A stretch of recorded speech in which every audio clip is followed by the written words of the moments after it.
combien de temps l'iPad il dure. Il est à l'ombre, donc c'est déjà mieux qu'au soleil. Peut-être on le branche. Ok, bah je sais pas comment vous voulez engager les festivités, les gars. Moi, je suis à votre dispo jusqu'à ce que vous deviez partir, donc feu flamme, comme vous voulez. Bah peut-être prenez une minute chacun pour me dire un peu ce que vous avez fait jusqu'à maintenant et ce que vous voulez faire dans les mois et années à venir. Comme ça me donne un petit peu une situation de qui vous êtes et peut-être comment orienter mes réponses. Ok, je m'appelle Yassine Diraoui. J'ai fait une licence STAPS à Lyon en entraînement sportif. Ouais. Là, je fais un diplôme universitaire européen en tant que préparateur physique. Et j'aimerais ensuite, l'année prochaine, avoir un contrat d'apprentissage avec un club dans le football. Ouais. Parce que faut dire que je viens de boxe anglaise. Ouais. Ma licence en entraînement, je l'ai fait qu'en boxe anglaise. Ouais. J'ai entraîné, j'étais préparateur physique avec mon coach, avec les boxeurs professionnels de mon club à Lyon. Cool. Qui sont très reconnus en France.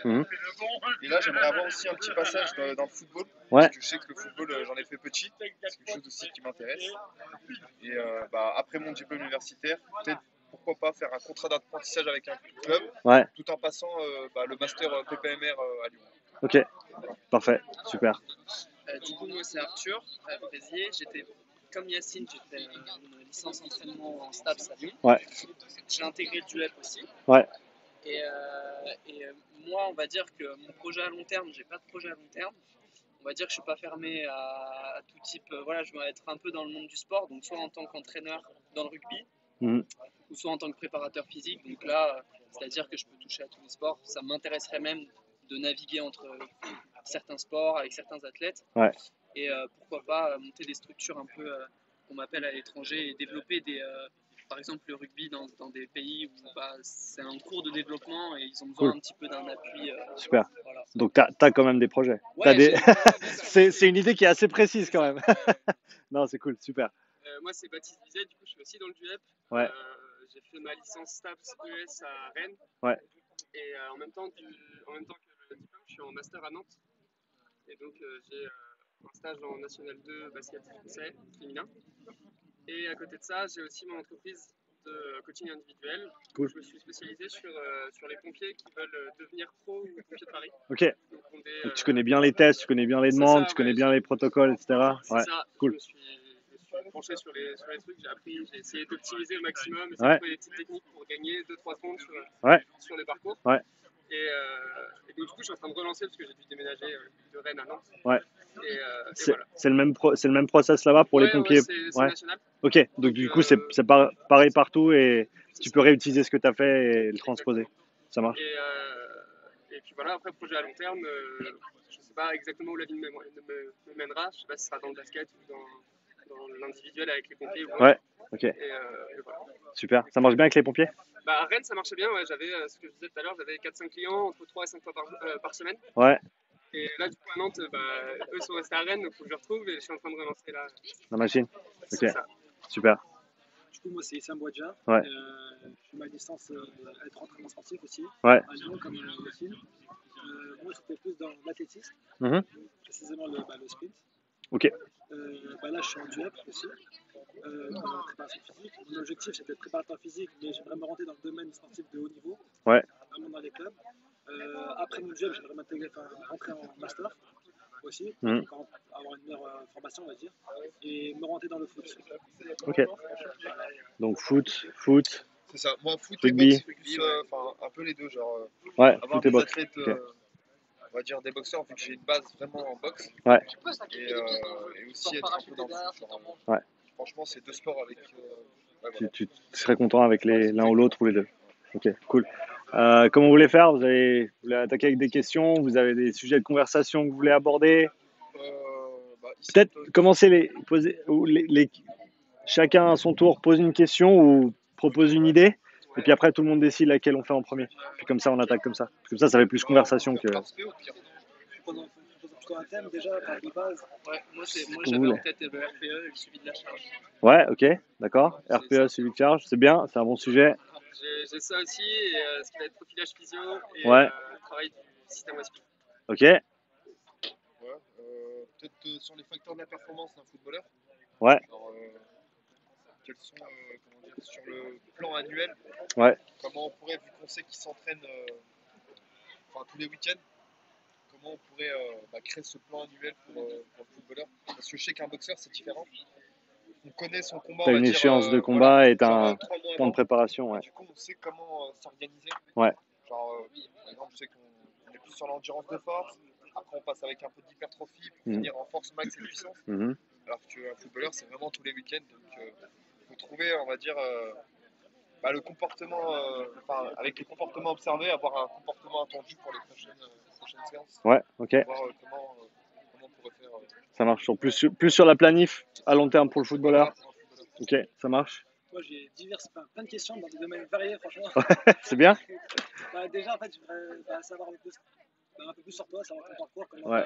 tu as évolué et tout. Ouais. Comment se lancer, comment vraiment dans le monde professionnel et tout, parce que ce qu'on nous apprend, c'est vraiment théorique. Ouais. Des connaissances, on donne des connaissances, mais Ouais. comment on va les adapter dans notre domaine, dans nos choses-là. Après, c'était vraiment dans la planification, la Ouais. charge, Ouais. et vraiment comment tu vas faire en fonction des athlètes, comment tu vas faire pour individualiser réellement les choses, parce que Ouais. ça a l'air vraiment compliqué. Ok. Dans le sens où, par exemple, on nous dit oui, il faut faire ça pour tel athlète, il faut vraiment individualiser, mais quand on a un groupe de 20 personnes et tout, le travail, c'est est-ce qu'on va faire un planning individualisé Ouais. avec parce que des fois, on n'a pas tous le matériel qu'il faut. Ouais. Faire ça. La logistique, Voilà. le staff, le temps. Dans le monde amateur et tout, Ouais. c'est assez compliqué. Et Ouais. si on individualise, ou aussi avec le coach, on travaille avec eux. Et, Ouais. voilà, il y a d'autres, Ça, c'est toujours la réalité du voilà, terrain par rapport à ce qu'on apprend en théorie. C'est que très souvent, tu as beaucoup moins de moyens et beaucoup moins de temps et beaucoup moins de personnes à dispo pour faire les choses que tu devrais idéalement faire avec tout le monde. Bien sûr, plus tu montes de niveau, plus tu as de choses à disposition et mieux c'est, entre guillemets, si on veut. Après, il faut savoir gérer ces choses que tu as en plus. Mais c'est vrai que quand tu commences, c'est vrai qu'il y a un, on va dire un monde entre le sport niveau amateur et le sport de haut niveau. Et pour ceux qui aspirent à évoluer à un haut niveau, faudra commencer par le sport amateur. Ça ne sert à rien de se pencher sur des problèmes que les pros ils ont. Si tu n'arrives pas déjà à mettre en place des choses simples avec le niveau amateur. Et dans ce cadre-là, je pense que c'est super, à mon avis, pour moi, c'est super intéressant le niveau amateur parce qu'on apprend toutes les choses que les pros ils font et les choses que les pros ou les choses auxquelles il faut payer attention par rapport aux demandes du sport, par rapport aux contraintes, etc. Mais après, il faut l'appliquer avec un cadre qui est beaucoup, beaucoup plus simple, souvent avec, encore une fois, très, très peu de temps, très, très peu de moyens. Et donc, ça te force à distiller en fait tout ce que tu as appris dans 2-3 segments précis et te dire, voilà, si j'avais que 1 heure, au lieu des 5 heures idéales de prépa physique par semaine pour un athlète pro, je prends un chiffre au bol, qu'est-ce que tu ferais et pourquoi? Et je pense que c'est ces questions-là qui sont intéressantes à se poser. C'est pas se dire, voilà, qu'est-ce que je fais avec toutes mes données GPS, avec mes plaques de force, avec mes gym aware, avec tout ça, avec mes wellness le matin. Déjà, les wellness le matin, si tu as une équipe amateur hein, genre peut-être 3 entraînements par semaine qui remplit les questionnaires wellness, déjà, tu as beaucoup de chance. Et de 2, l'information ne te servira certainement pas à grand-chose parce qu'il y a tellement de facteurs qui vont avoir une influence sur leur perf autre que juste comment ils se sentent le matin en se levant. C'est des gars qui bossent, c'est des gars qui sont aux études, c'est des gars qui ont des familles, c'est des gars qui ont peut-être un bébé, qui ne dorment pas.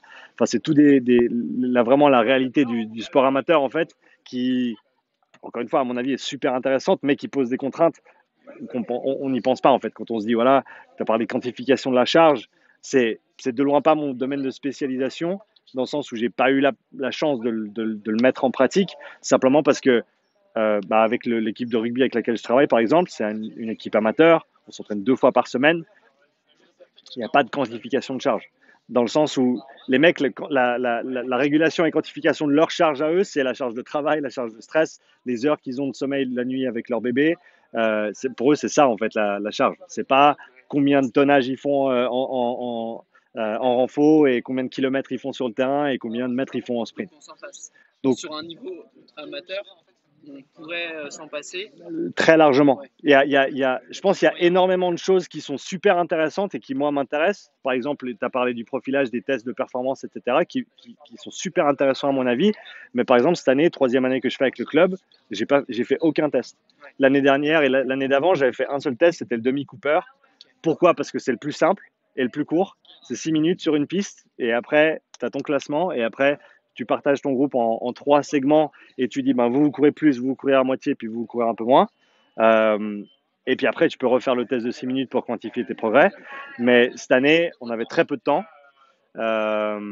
J'ai pas besoin de prouver, j'ai la chance de pas devoir prouver à qui que ce soit que les mecs qui seront plus en forme à la fin de la pré-saison qu'au début de la pré-saison, ce qui normalement devrait être le cas si les choses sont bien faites, surtout quand tu as des gars qui ont pris 2 semaines off entre le rugby qu'on avait avant et puis la reprise, les mecs qui sont pas entraînés depuis 3 mois. Enfin, encore une fois, c'est la réalité du niveau amateur. Et donc, tu peux faire tous les tests que tu veux. J'ai le matos pour faire des tests de sprint, j'ai le matos pour faire plein de tests différents. Mais est-ce que c'est pertinent? Est-ce que je vais en tirer quelque chose de plus que ce que je peux organiser sans? C'est toujours la question de voilà, comment j'utilise les quelques minutes que j'ai à travailler avec l'équipe sans griller en fait tout le temps pour des choses qui, sur papier, font bien. Ouais, j'ai fait mes tests, ouais, j'ai fait mes retests, ouais, j'ai vu des progrès. Mais voilà, si j'ai pas l'opportunité d'ensuite faire mes retests tout au long de l'année pour voir comment les mecs ils évoluent, le paramètre endurance, c'est un paramètre. Est-ce que c'est le plus important? On peut en discuter. Donc je pense que c'est ça en fait. C'est quand tu arrives sur le terrain avec une équipe amateur, il y a plein de choses que tu as appris. Tu te dis ouais, je vais mettre en place ci, ça. Et en fait, faut balayer, faut souffler comme le loup sur la maison en paille. Il faut voir ce qui reste. Et c'est là-dessus qu'il faut bosser en fait. Alors moi, la problématique, Ouais. c'est que je suis sur un club semi-pro. Je suis au Mhm. élève en rugby. Super. T'es en prépa physique du Ouais, coup prépa physique. avec les La seniors. réserve. Ok. Je m'occupe de la réserve. Ouais. Je suis tout seul. Tu salueras Fred quand tu Fred, le vois. oui, Ouais. Fred, du coup, qui est maintenant plus au foot. Il est passé parce qu'il était sur l'arrière au foot, non? C'est ça, ouais, Ouais. exactement. Et là, il s'est focalisé sur le foot. D'accord, Maintenant, ça marche. c'est un autre prépa, Yannick Bonifacio, qui est dessus. D'accord. Et ce qu'on a mis en place justement, parce que moi j'étais un petit peu frustré aussi avec cette charge. Ouais. Parce qu'on a envie de tout savoir, mais c'est vrai que les joueurs, ils sont en semi-pro, donc c'est un peu, on a vraiment le cul entre deux chaises. Ouais. Et du coup, ce qu'on a fait, ce que Yannick, on a mis en place, c'est à la fin de peut-être une fois par semaine l'octo-jump. Ouais. On fait un CMJ Ouais. ou un squat jump Ouais. et on voit, et ça c'est un indicateur de forme. Ouais. Alors, on le prend en tant qu'indicateur de forme. Alors, c'est juste le membre inférieur. Après, en rugby, c'est vraiment ce qu'on utilise quasiment le plus en termes d'exploitation. Du coup, ça, c'était un des trucs qu'on a essayé de trouver, des solutions. Ouais. Et moi, j'essaie vraiment de mettre en place ce RPE. Et je ne vais pas aller faire remplir sur Internet. Hein. C'est une fiche à la fin du match où les mecs ils mettent leur RPE. Mais ça aussi, je me demandais du coup, surtout sur ma journée de stage, on a fait une grosse journée de stage où on a fait plein de choses différentes à plusieurs intensités. Ouais. Quand est-ce que je le mets mon RPE? Parce que s'ils le font à la fin de la matinée, ouais. Ils ont fait une grosse séance vitesse, ensuite ils ont vraiment fait de la technique où il y avait peu d'intensité. Donc quand est-ce que je le mets? Il y a plein de trucs aussi. Il y a aussi le truc aussi, ce qu'ils disent, c'est que c'est vrai que c'est large parce que la RPE, on peut la prendre à la fin d'un exercice, on peut la prendre à la fin d'une séance, avant une séance. Ouais. Du coup, c'est même pour un athlète se dire ouais, faut qu'il remplit 3 fois le truc de RPE, ça peut être même lui pour lui. Tu vois, ça peut être ouais, déjà, ça c'est un bon point. Je pense qu'il faut toujours réfléchir à la friction. On parle de friction en marketing. Quand tu as un client qui arrive sur un site web, combien d'étapes il y a, combien de clics il y a entre l'arrivée sur la page et le clic pour qu'il commande son truc et que ça arrive chez lui. Réduire la friction au maximum, je pense qu'il faut faire la même chose. Dans le sport, il faut penser pareil. Si tu as moyen d'effectuer quelque chose ou de collecter une information avec un clic de moins ou une étape de moins ou une action de moins de la part du joueur, par exemple, il faut toujours tendre vers ça. Donc, je te dirais, à choisir entre demander un RPE après chaque bloc d'exercice ou demander un bloc de RPE ou demander un RPE après la journée, tu as le choix entre prendre quoi 2, 3, voire 4 points de données ou alors 1. Déjà, niveau logistique, ce sera plus simple d'en prendre 1. Et bien sûr, est-ce que ce sera parfaitement représentatif de la journée en entière? Non. En entier, non. Mais ce n'est pas non plus le but du RPE. Et je pense, pour revenir à ce que tu disais par rapport au CMJ, ton CMJ, c'est 1. Et il faut que tu en trouves encore 1 RPE, voire 2, pour pouvoir trianguler sur vraiment déterminer l'état de tes gars. Parce que un point de données, c'est un point de données. Tu n'as pas de dimension, en fait. Tu n'as rien, tu n'as pas de perspective. Tu as un point de donné. Et si tu as un deuxième, là, tu peux commencer ça tend vers quelque chose d'intéressant. Et là, tu as un troisième, tu valides ton hypothèse et tu peux vraiment prendre une action dessus. Alors que si tu as juste le CMJ, bah, peut-être le mec, aujourd'hui, son CMJ, c'est de la merde. Tu vois, ça a peut-être rien à voir avec sa fraîcheur neuro et peut-être que, en fait, tu vas peut-être changer des choses alors que ça n'aurait pas été nécessaire. Et même dans l'autre sens, ça c'est un truc qui est intéressant aussi, c'est de se dire que même si le CMJ il est bas, même si le RPE il est haut, et même si ton troisième indicateur potentiel il pointe dans la direction de cette personne est fatiguée à ce moment-là, il faut avoir une conversation avec la personne. Tu parles avec l'athlète, tu dis voilà, ça c'est revenu comme ça, comment tu te sens, comment ça va, et souvent ils te diront non, ça va bien, c'est bon. Après, est-ce que tu as les moyens de quantifier ce qui se passe sur le terrain, par exemple, tu as une séance de sprint. Tu veux que les mecs soient frais pour une séance de sprint. Tu ne veux pas les envoyer super fatigués si tu sais que ça va être une grosse séance de vitesse. Est-ce que tu as moyen de quantifier les efforts sur le sprint pour ensuite pouvoir dire, là, regarde, là, tu es loin de ce qu'on devrait voir par rapport à tes perfs passés. Donc, on va tirer un petit peu l'intensité, le volume. Ça, c'est à toi de décider comment après autoréguler cette séance. Et c'est là où c'est trouver l'équilibre entre quelles données collecter pour ensuite en tirer des informations et prendre des actions, mais ensuite, est-ce que tes actions elles sont cohérentes par rapport aux infos que tu as prises, tu vois? Est-ce que, et ça c'est peut-être c'est un peu ce qui me vient en tête, c'est l'argument de, je ne sais pas si vous connaissez PRI, c'est plus une méthode de travail, on va dire, axée thérapeute, pratique manuelle, ostéo, chiro, etc., qui se base beaucoup sur des tests sur table pour déterminer des amplitudes de mouvement de certaines articulations, des potentiels de mouvement, certains tests, retests, etc. Est-ce qu'un test sur table, ça va dire comment la personne, elle marche ou elle court? Non. Est-ce que le CMJ, ça va être complètement représentatif de la capacité d'un athlète de sprinter?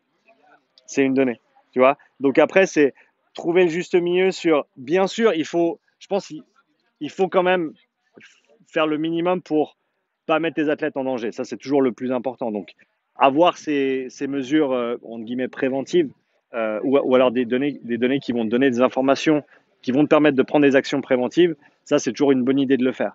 Et je pense que ça devrait être la première chose à faire, tant que tu arrives à le justifier et que logistiquement, ça a du sens. Encore une fois, si pour moi, mes gars, je peux leur faire des RPE et des CMJ tous les jours, ça leur sert pas à grand-chose. Mais pour tes gars, certainement qu'avec la charge d'entraînement qui s'accumule en semi-pro, ça peut commencer à être intéressant. Et par contre, après, voilà, comment tu quantifies sur le terrain pendant l'entraînement pour voir si effectivement ce que tu as vu avant, ça se traduit par un décrément de performance sur le terrain. Et à ce moment-là, qu'est-ce qu'on fait? Est-ce qu'on laisse parce qu'on est sur une phase peut-être qu'on n'a pas de match ce week-end, ou peut-être que cette personne elle va être sur le banc ce week-end, donc on peut se permettre qu'elle soit un petit peu plus fatiguée et qu'elle joue pas ce week-end et puis qu'elle reprenne la semaine prochaine fraîche. C'est là où ça devient intéressant, c'est comment tu l'appliques après et quelle décision tu prends par rapport à ce point de départ. Ça répond un peu à... Ouais, bien sûr. Je laisse un petit peu... Vas-y. Sur la prévention, Ouais. tu parlais avec les différents tests et tout. Par exemple, moi j'ai un athlète qui a un niveau national en sprint. Ouais. Qui court en 48 secondes. Et Ouais. il a souvent eu des problèmes au ischio. Ouais. Déchirures, contractures, plein de problèmes comme ça. Bon, il a fait du kiné, il revient, mais à chaque fois, ça peut repartir. En gros, il ne peut pas se mettre à 100%, on va dire. D'accord.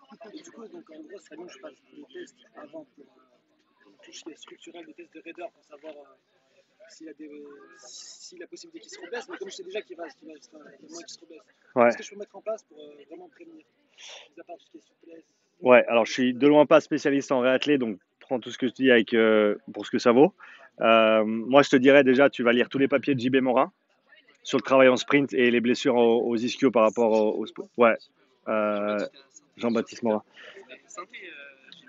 Je crois, il vient de changer il est dans une nouvelle unité, là, il vient de commencer, j'ai vu sur LinkedIn, mais je peux pas te dire exactement où il est. Mais en gros, ouais, JB Morin, tu lis ses papiers, il a fait énormément de travail sur le sprint, sur les blessures aux ischios, retour de blessure.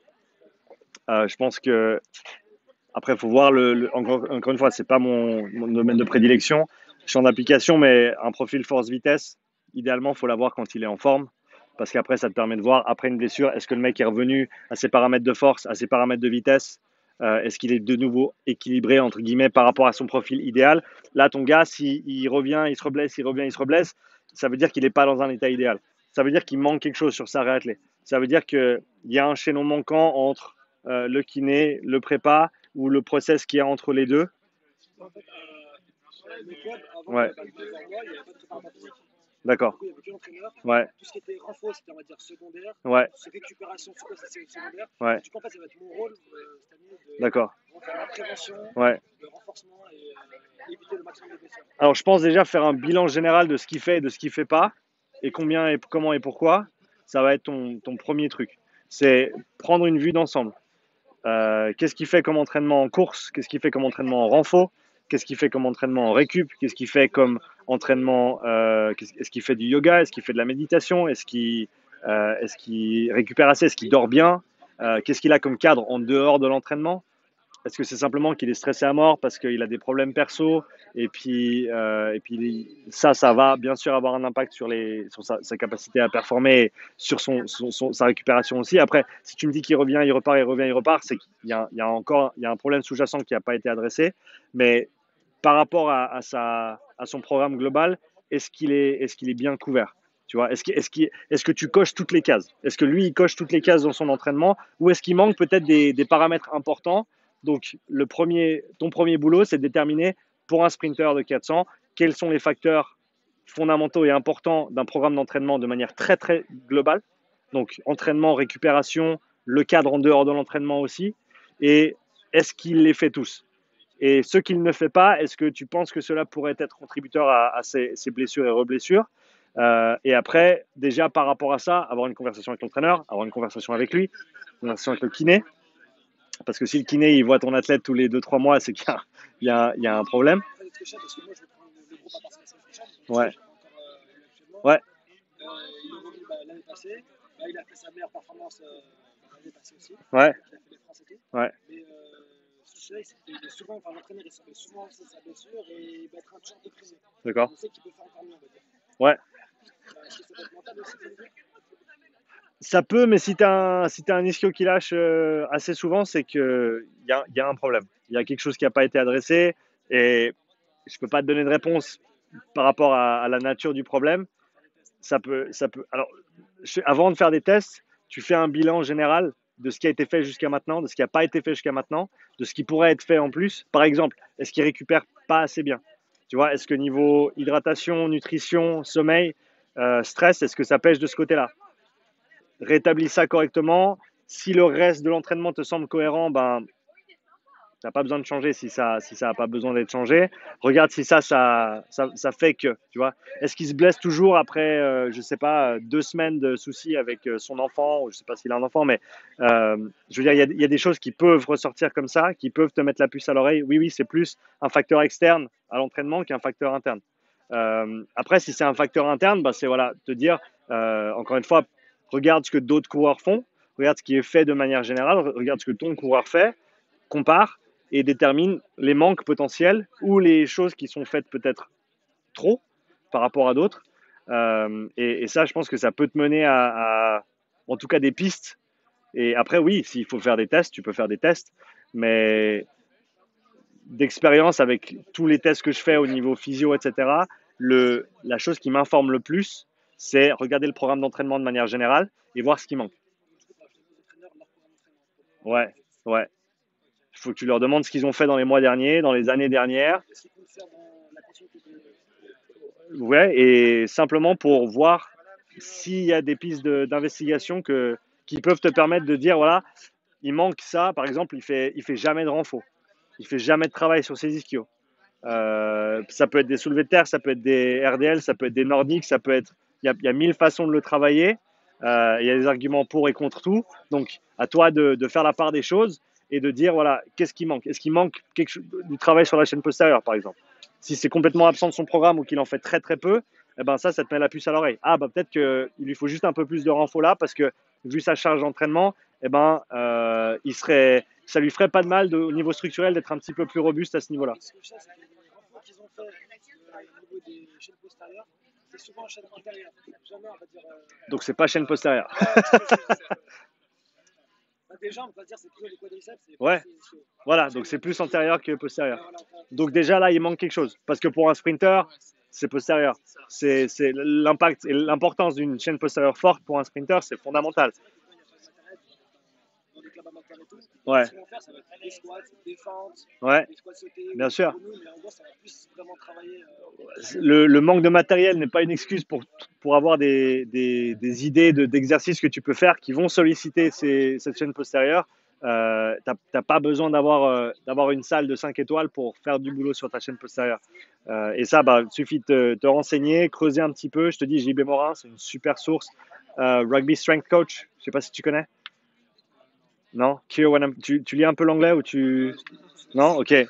Commence hier et puis continue aujourd'hui. Keir Wenham Flat, il a des ressources qui sont vraiment top sur le sprint. Il bosse plus avec le rugby, tu connais certainement. Ouais. Mais il a beaucoup de ressources très très simples sur le sprint et tu peux peut-être commencer avec ça. Mais je te dis, je te cite 2 noms parce que je les connais, mais il y en a plein d'autres. Mais je pense que déjà là, si tu me dis qu'ils ne travaillent pas leur chaîne postérieure, moi je commencerai par ça.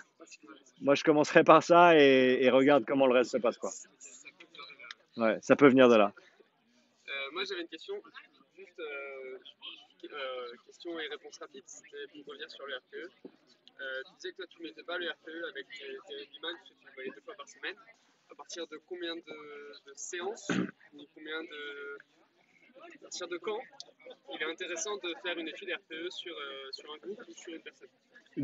À mon avis, dès que tu vas avoir la possibilité au niveau temporel ou logistique de mettre en place des adaptations par rapport à ton RPE. Okay.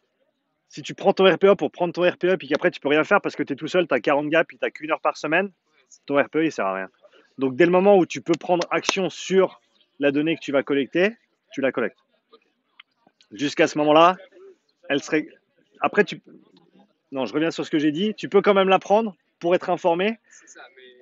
Après, et à voir après si tu peux peut-être trouver des tendances. Par exemple, tu n'as pas pu ajuster les choses au niveau individuel parce que tu n'as simplement pas le temps et pas le temps, et pas le staff, pas le matériel, etc. Si tu vois qu'après 4 retours de RPE qui sont très hauts par rapport à ce que toi tu voulais voir, tu as un mec qui se blesse et puis que ça se passe plusieurs fois, et ben là tu peux commencer à dire, parler au coach par exemple, et dire là c'est nécessaire qu'on commence à faire des aménagements pour certaines personnes à certains moments dans le temps pour prévenir ces blessures. Tu pourrais le faire de but en blanc sans attendre la blessure, bien sûr. Faut que ton staff il soit ouvert à la question aussi, tu vois, parce que je caricature, mais je pense pas que ce soit une surextension. Ton staff, tu vas vers eux et tu dis voilà, un tel, faut qu'il fasse un peu moins aujourd'hui. Ils vont dire allez, c'est bon. Voilà, faut j'ai de la chance. Ok. Alors, t'as un staff réceptif. C'est ça. J'ai un coach qui a dit la PP, j'y connais rien. Ouais. Donc, déjà, il a pris 2 préparateurs physiques. En N2 féminin, c'est je pense que j'ai jamais vu. Ouais. Et il a dit vous mettez ce que vous voulez en place. Si Ouais. vous me dites elle joue pas parce que tac, elle joue pas. Bon, t'es le 1%. Non, mais attends, en plus de ça, on est en partenariat avec le PM2S à Nantes, Ouais. qui est un centre de médecine, kiné, ostéo, nutrition, podo du sport. T'es pas trop mal loti, ça va. Non, ça va, je suis plutôt bien. Et du coup, on a fait des tests, on a testé toutes les filles fin juin, début juillet. Ouais. Sur de la force max, sur des abductions, adductions, quadrilles, etc. Ouais. Tests de souplesse, Ouais. on a fait de la plio, elles ont eu un test podo, etc. Et en fonction de ça, ils nous ont sorti les points un rapport, rouges, quoi, les ouais. trucs à bouger. Et on les revoit régulièrement dans l'année. Et du coup, nous, on avait tout ce qu'il fallait bosser sur l'été. On a du coup bossé sur des programmes individuels pour les 11 filles. Ouais. On leur a envoyé. Du coup, elles n'étaient pas là. On leur envoyait les séances et elles, Ouais. elles nous envoyaient des retours. J'ai pris les RPE sans vraiment savoir si ça serait utile ou pas à ce moment-là. Et elles viennent de repasser les tests. Et là, sur les 6 qui avaient des alertes, il en reste une. Et Ouais. c'est dû à une cause extérieure. Elle a des douleurs dans le dos. On n'arrive pas à situer pourquoi. Ouais. Et du coup, le coach est super ouvert à tout ce qu'on lui dit là-dessus. Que ça vienne de nous, que ça vienne du coup du PM2S. Ouais. Là, tout à l'heure, j'ai regardé mon téléphone, j'ai reçu un SMS et fait ouais, telle chose elle est off parce que parce qu'elle vient d'aller voir la kiné. Ok, Donc là-dessus, on a de la chance, et c'est pour ça que parfait. j'essaie de mettre un maximum de choses en place pour que je puisse utiliser cette opportunité de Si tu as le avoir un temps, staff qui si m'écoute. tu as le temps et tu as le staff qui t'écoute, fais-le. Ben, c'est ça, on est deux. Et même si ça n'a pas un monstre impact sur le cadre actuel, parce que peut-être la charge d'entraînement ne le nécessite pas, etc. Mais comme opportunité d'apprentissage pour toi, c'est génial. Toutes les choses que tu peux mettre, et ça c'est un autre point par rapport à ce que je disais avant, juste parce que tu ne peux pas le justifier au niveau de l'équipe, au niveau des perfs, etc., ça veut pas dire que tu ne peux pas le faire. Si toi tu as le temps de le faire, que ça t'intéresse et que ça va t'apprendre quelque chose, et que tu as une équipe à disposition, il faut le faire. Ça c'est clair, ça c'est certain. Et ça ce serait peut-être, à mon avis, faire le RPE parce que ça va t'apporter quelque chose et tu as les moyens de prendre des décisions ensuite pour ajuster les entraînements, et tu as faire quelque chose pour apprendre sans que ça ait un impact négatif sur l'équipe, et au contraire ça va certainement avoir un impact positif à un moment donné. Il faut le faire, ça c'est clair. Je veux dire, pour moi l'équipe à Nyon, et ça c'est une des raisons pour lesquelles je travaille avec le club, c'est que j'ai carte blanche, je peux faire ce que je veux. Bien sûr, je réponds au coach, mais j'ai l'opportunité de tester des trucs, de faire des choses que certainement j'aurais pas l'opportunité de faire dans les autres clubs dans lesquels je pourrais potentiellement travailler. Et donc l'opportunité d'essai, les 3 ans que j'ai fait avec eux, je veux dire, ça, d'avoir entre 25 et 40 gars à chaque entraînement. Alors non, j'ai pas fait tous les entraînements, mais toutes les pré-saisons sur 3 ans, c'est de l'or en barre. C'est de l'or en barre. Que tu continues dans le sport, que tu pars dans un autre sport, l'opportunité de travail, et ça c'est peut-être pour revenir à ta question initiale sur mon parcours, etc., les opportunités de travail, si tu as le temps et que tu sais que ça va t'apporter quelque chose au niveau pratique, et que tu as envie de le faire, il faut les prendre, que tu sois payé ou pas. Le club de Nyon, il ne paye pas mes factures, ça c'est clair. Hein, c'est mes clients privés que je vois, j'ai entre 15 et 25 heures de coaching privé par semaine, ça paye mes factures.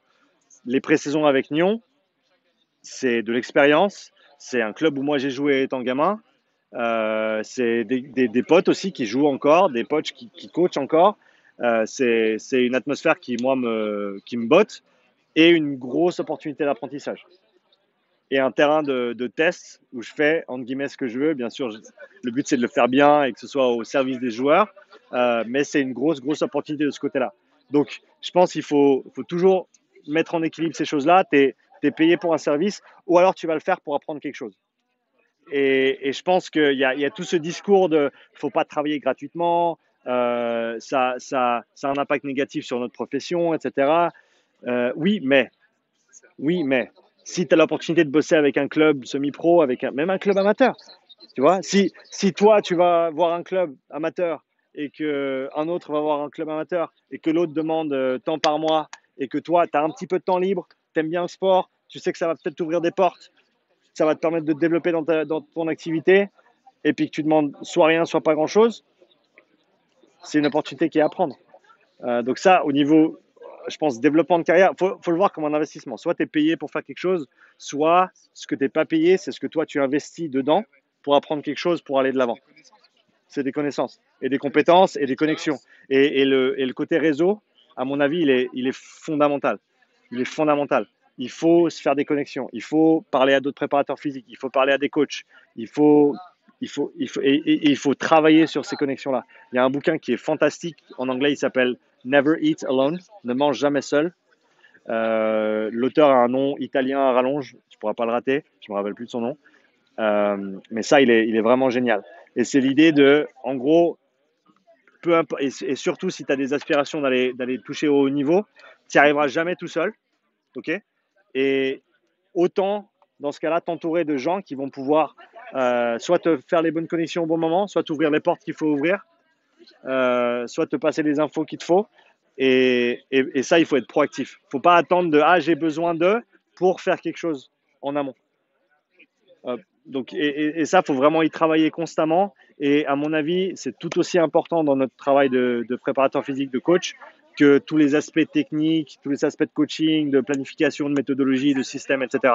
C'est le réseau qu'on crée avec les professionnels autour de nous, et réaliser que c'est pas c'est pas toi, tu es en compétition avec lui, en compétition avec lui, c'est qu'il y a du boulot pour tout le monde, surtout pour des gars volontaires comme vous qui prenez du temps sur une semaine de formation pour venir parler à moi, de toute personne, ok?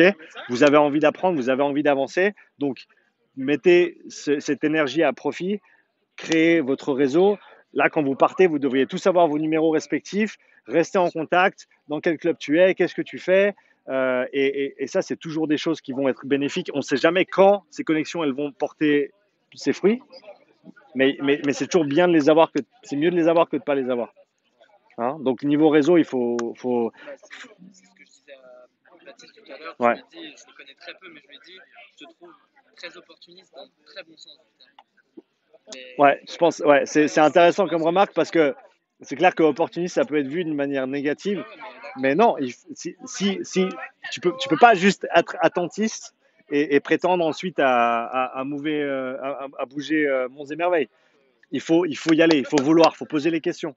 Pose des questions, demande. Ça fait pas de mal de demander. Tu as une question pour JB Morin, il est sur Instagram, sur Twitter, sur LinkedIn, tu lui envoies une question. Il te répond pas, c'est pas grave. Tu le relances dans une semaine, et je veux dire, il faut poser des questions, tu vois. Ouais. Tu parles d'opportunité, si par exemple, on peut avoir une opportunité pour un haut niveau, Ouais. mais que je sais que je manque vraiment d'expérience, j'ai pas vraiment les compétences pour le niveau, on va dire que je commence à me faire et tout. Ouais. Est-ce que je devrais continuer à me faire des expériences dans le monde amateur pour plus tard revenir que y aller et me vautrer directement? C'est ça.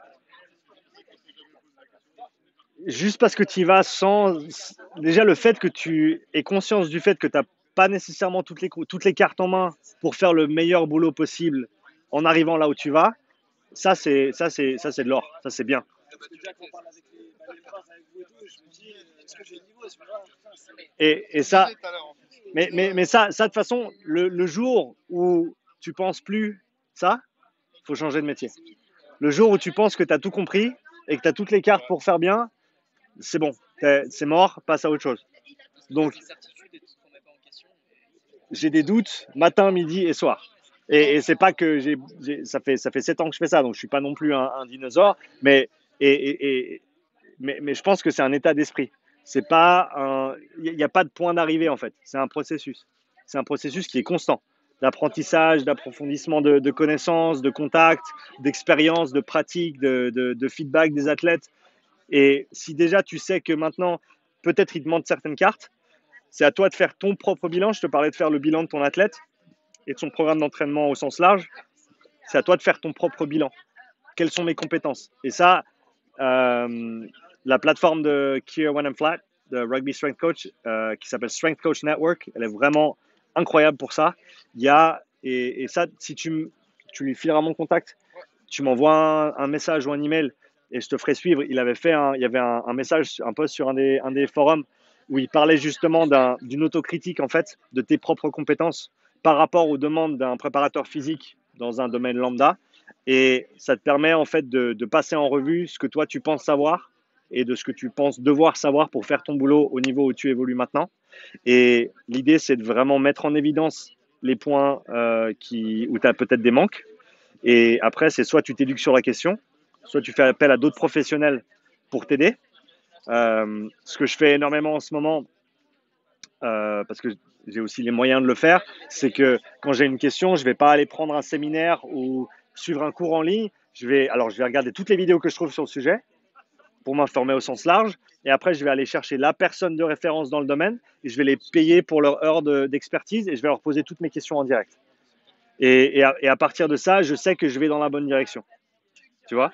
Et donc, si toi, tu sens que sur un domaine X, Y ou Z, par rapport aux demandes et par rapport aux demandes de ton poste en tant que préparateur physique pour un sprinter, tu as des carences, eh ben, c'est à toi d'aller chercher l'information et aussi d'être transparent. Tu n'as pas besoin de dire au coach et à l'athlète je suis incompétent, je ne sais pas ce que je fais, mais je vais faire de mon mieux. On est d'accord? Mais c'est être le plus vrai possible par rapport à ce que les choses dont tu es pas certain, parce qu'on ne peut jamais être certain, mais les choses que tu favoriserais grandement et les choses où il faut encore que tu fasses un petit peu de recherche. Tu vois, tu n'as pas besoin de tout savoir pour arriver à faire les choses. Moi, j'ai commencé à travailler avec Nyon et alors, on n'est pas dans le même cadre parce que c'est pas du haut niveau, mais j'avais jamais fait de préparation physique au sens propre avec des sportifs. J'avais fait du coaching privé pendant 4-5 ans, mais j'avais jamais fait de préparation physique. Par contre, dès que j'ai su en mai ou en juin que je reprenais la prépa physique avec Nyon, j'ai passé tout l'été sur Strength Coach Network, j'ai regardé tous les webinaires, tout sur le sprint, tout sur l'endurance, tout sur la force, prépa physique au niveau psycho aussi, au niveau juste coaching, comment tu approches une équipe, comment tu parles à des joueurs, etc. Et j'ai passé des dizaines d'heures à m'éduquer pour faire en sorte que en juillet, quand on reprenait la pré-saison, j'avais au minimum confiance en mes compétences, même si c'était peu de compétences. Au moins, j'avais confiance en ce que je savais et ce que je ne savais pas pour mettre en place certaines choses et savoir que je bougeais dans la bonne direction. Hein? Donc, tu ne seras jamais certain de toutes tes compétences et de ton savoir, mais le plus important, c'est d'en être conscient, de savoir, OK, qu'est-ce qui me manque à ce moment-là, et ensuite, où est-ce que je vais chercher cette information. Et tant que tu restes dans cet esprit de développement et de je ne sais pas tout, d'ailleurs, je ne sais pas grand-chose, mais je continue à apprendre et je continue, c'est l'esprit scientifique en fait, tu continues à mettre à jour tes croyances au vu des informations que tu peux collecter. Et il faut appliquer, il faut voir comment ça revient. Parce que oui, tu as toujours l'aspect théorique, et puis après, tu as toujours l'aspect terrain, comme on a parlé au début. Une équipe amateur, c'est pas pareil, tu peux pas appliquer les mêmes choses, etc. Mais c'est vraiment un esprit d'humilité et de je sais pas isme qui va faire que tu vas continuer à avancer. Et je te dis, le jour où tu es certain de quelque chose, comme aujourd'hui, il y a plein de gens qui sont certains sur plein de sujets sur lesquels ils sont absolument pas éduqués, notamment la géopolitique et l'immunologie. Hein. C'est quand on est le moins éduqué qu'on a C'est- plus de certitude. Exactement. Dunning-Kruger, tu as le. Ouais, C'est ça, c'est. Je veux juste revenir sur le ouais, forum. vas-y. Je voulais parler du plan annuel. Je Ouais. voulais savoir, toi, parce que c'est collectif, du coup, je voulais savoir, toi, comment tu fais. Comme ça, je peux avoir une idée un petit peu sur. Je sais que c'est super important aussi de voir avec le coach qu'est-ce qu'il veut sur le côté technico-tactique. Mhm. Et après, c'est à nous aussi de travailler en parallèle avec le coach. Parce que si je lui fais une séance avec une intensité trop élevée et que lui, ensuite, il me fait une intensité trop élevée, du coup, ça va jouer sur l'impact. Alors oui, mais ça dépend combien de fois ils s'entraînent dans la semaine. Eux, ils s'entraînent 3 fois. Voilà, tu as 3 entraînements semaine plus les matchs. C'est ça le week-end. Voilà. Donc, tu as certainement un des entraînements qui va être à une plus basse intensité du fait qu'il est très très proche du match. Si tu as un match le samedi, que tu t'entraînes le vendredi, ben voilà. Si tu as fait un match le dimanche et que tu t'entraînes le lundi, ben voilà. Donc ça, ces séances-là, il va falloir les moduler intelligemment. Et après, c'est voir aussi les besoins de l'équipe. Moi, je sais que par exemple, en pré-saison, c'est commun au rugby de dire ouais, il n'y a pas de ballon, on fait que de la prépa physique et on se tape la tête contre le mur. Quand ça saigne, on tape encore. Et puis si ça fait mal, c'est que c'est bien. C'est un peu l'esprit de manière générale. Et ça fait 2-3 ans maintenant que j'insistais pour avoir du rugby dès le début de la pré-saison parce qu'à notre niveau, on en a besoin. Tu es semi-pro, tu es pro, tu peux arriver et en 2 semaines, tu as tes automatismes et tu peux partir jouer un match. Mais au niveau amateur, tu n'as pas le même effectif. Les mecs, ça fait 6 mois qu'ils n'ont pas touché un ballon. En gros, on ne sait plus jouer au rugby. Et il faut du temps avec un ballon dans les mains, avec des mecs autour de toi pour remettre les choses en place et repartir. Donc ça n'a aucun sens pour moi de dire ouais, on part sur 3 semaines de prépa dédiées, c'est tout moi, c'est que moi. Et puis ensuite, on passe au rugby parce que les mecs, il leur reste quoi? Il leur reste 4 semaines avant le championnat. C'est pas assez. Tu peux pas remettre une équipe ensemble en 4 semaines. Donc, c'était vraiment cette année, et c'est là où on a fait je pense que c'était la meilleure année qu'on ait fait en prépa physique, ou en pré-saison de manière générale, parce que c'est pas que la prépa physique, c'est que moi, je prenais une partie de l'entraînement, ensuite les mecs, ils allaient jouer au rugby, et ils revenaient avec moi à la fin. Parce qu'ils avaient besoin de ballon, voilà, ils avaient besoin de ballon, mais ils avaient besoin d'un peu plus de volume aussi, et pas nécessairement dans un cadre compétitif où ils ont le ballon, les mecs en face, les mecs avec, plein de choses auxquelles penser. Donc on a fait un bon échauffement, des gammes athlétiques, du sprint, ensuite ils ont fait du rugby, et ensuite on a fait un petit peu plus de courses avec moi, avec 2-3 exos supplémentaires. Et donc ça s'est super bien passé. Et on a gentiment transitionné sur plus de rugby, moins de prépa. Et il y a 2 semaines en arrière, on est passé sur full rugby. Moi, je suis plus là. Moi, je suis plus avec l'équipe. J'ai passé les séances de sprint, les petits rappels en microdose de sprint, 2-3 répétitions par semaine, juste pour que les mecs ils y touchent, parce que c'est important. Et ça, j'y reviendrai pour le foot. Mais à part ça, c'est rugby. C'est les coachs qui gèrent, parce que dans le contexte actuel, moi, j'ai pas à prendre du temps d'entraînement sur les 90 minutes non, pas les 180 minutes d'entraînement qu'on a dans la semaine pour faire de la prépa physique, alors que les mecs, ils ont juste besoin de jouer au rugby. Tu vois? Mais tu fais jamais de la.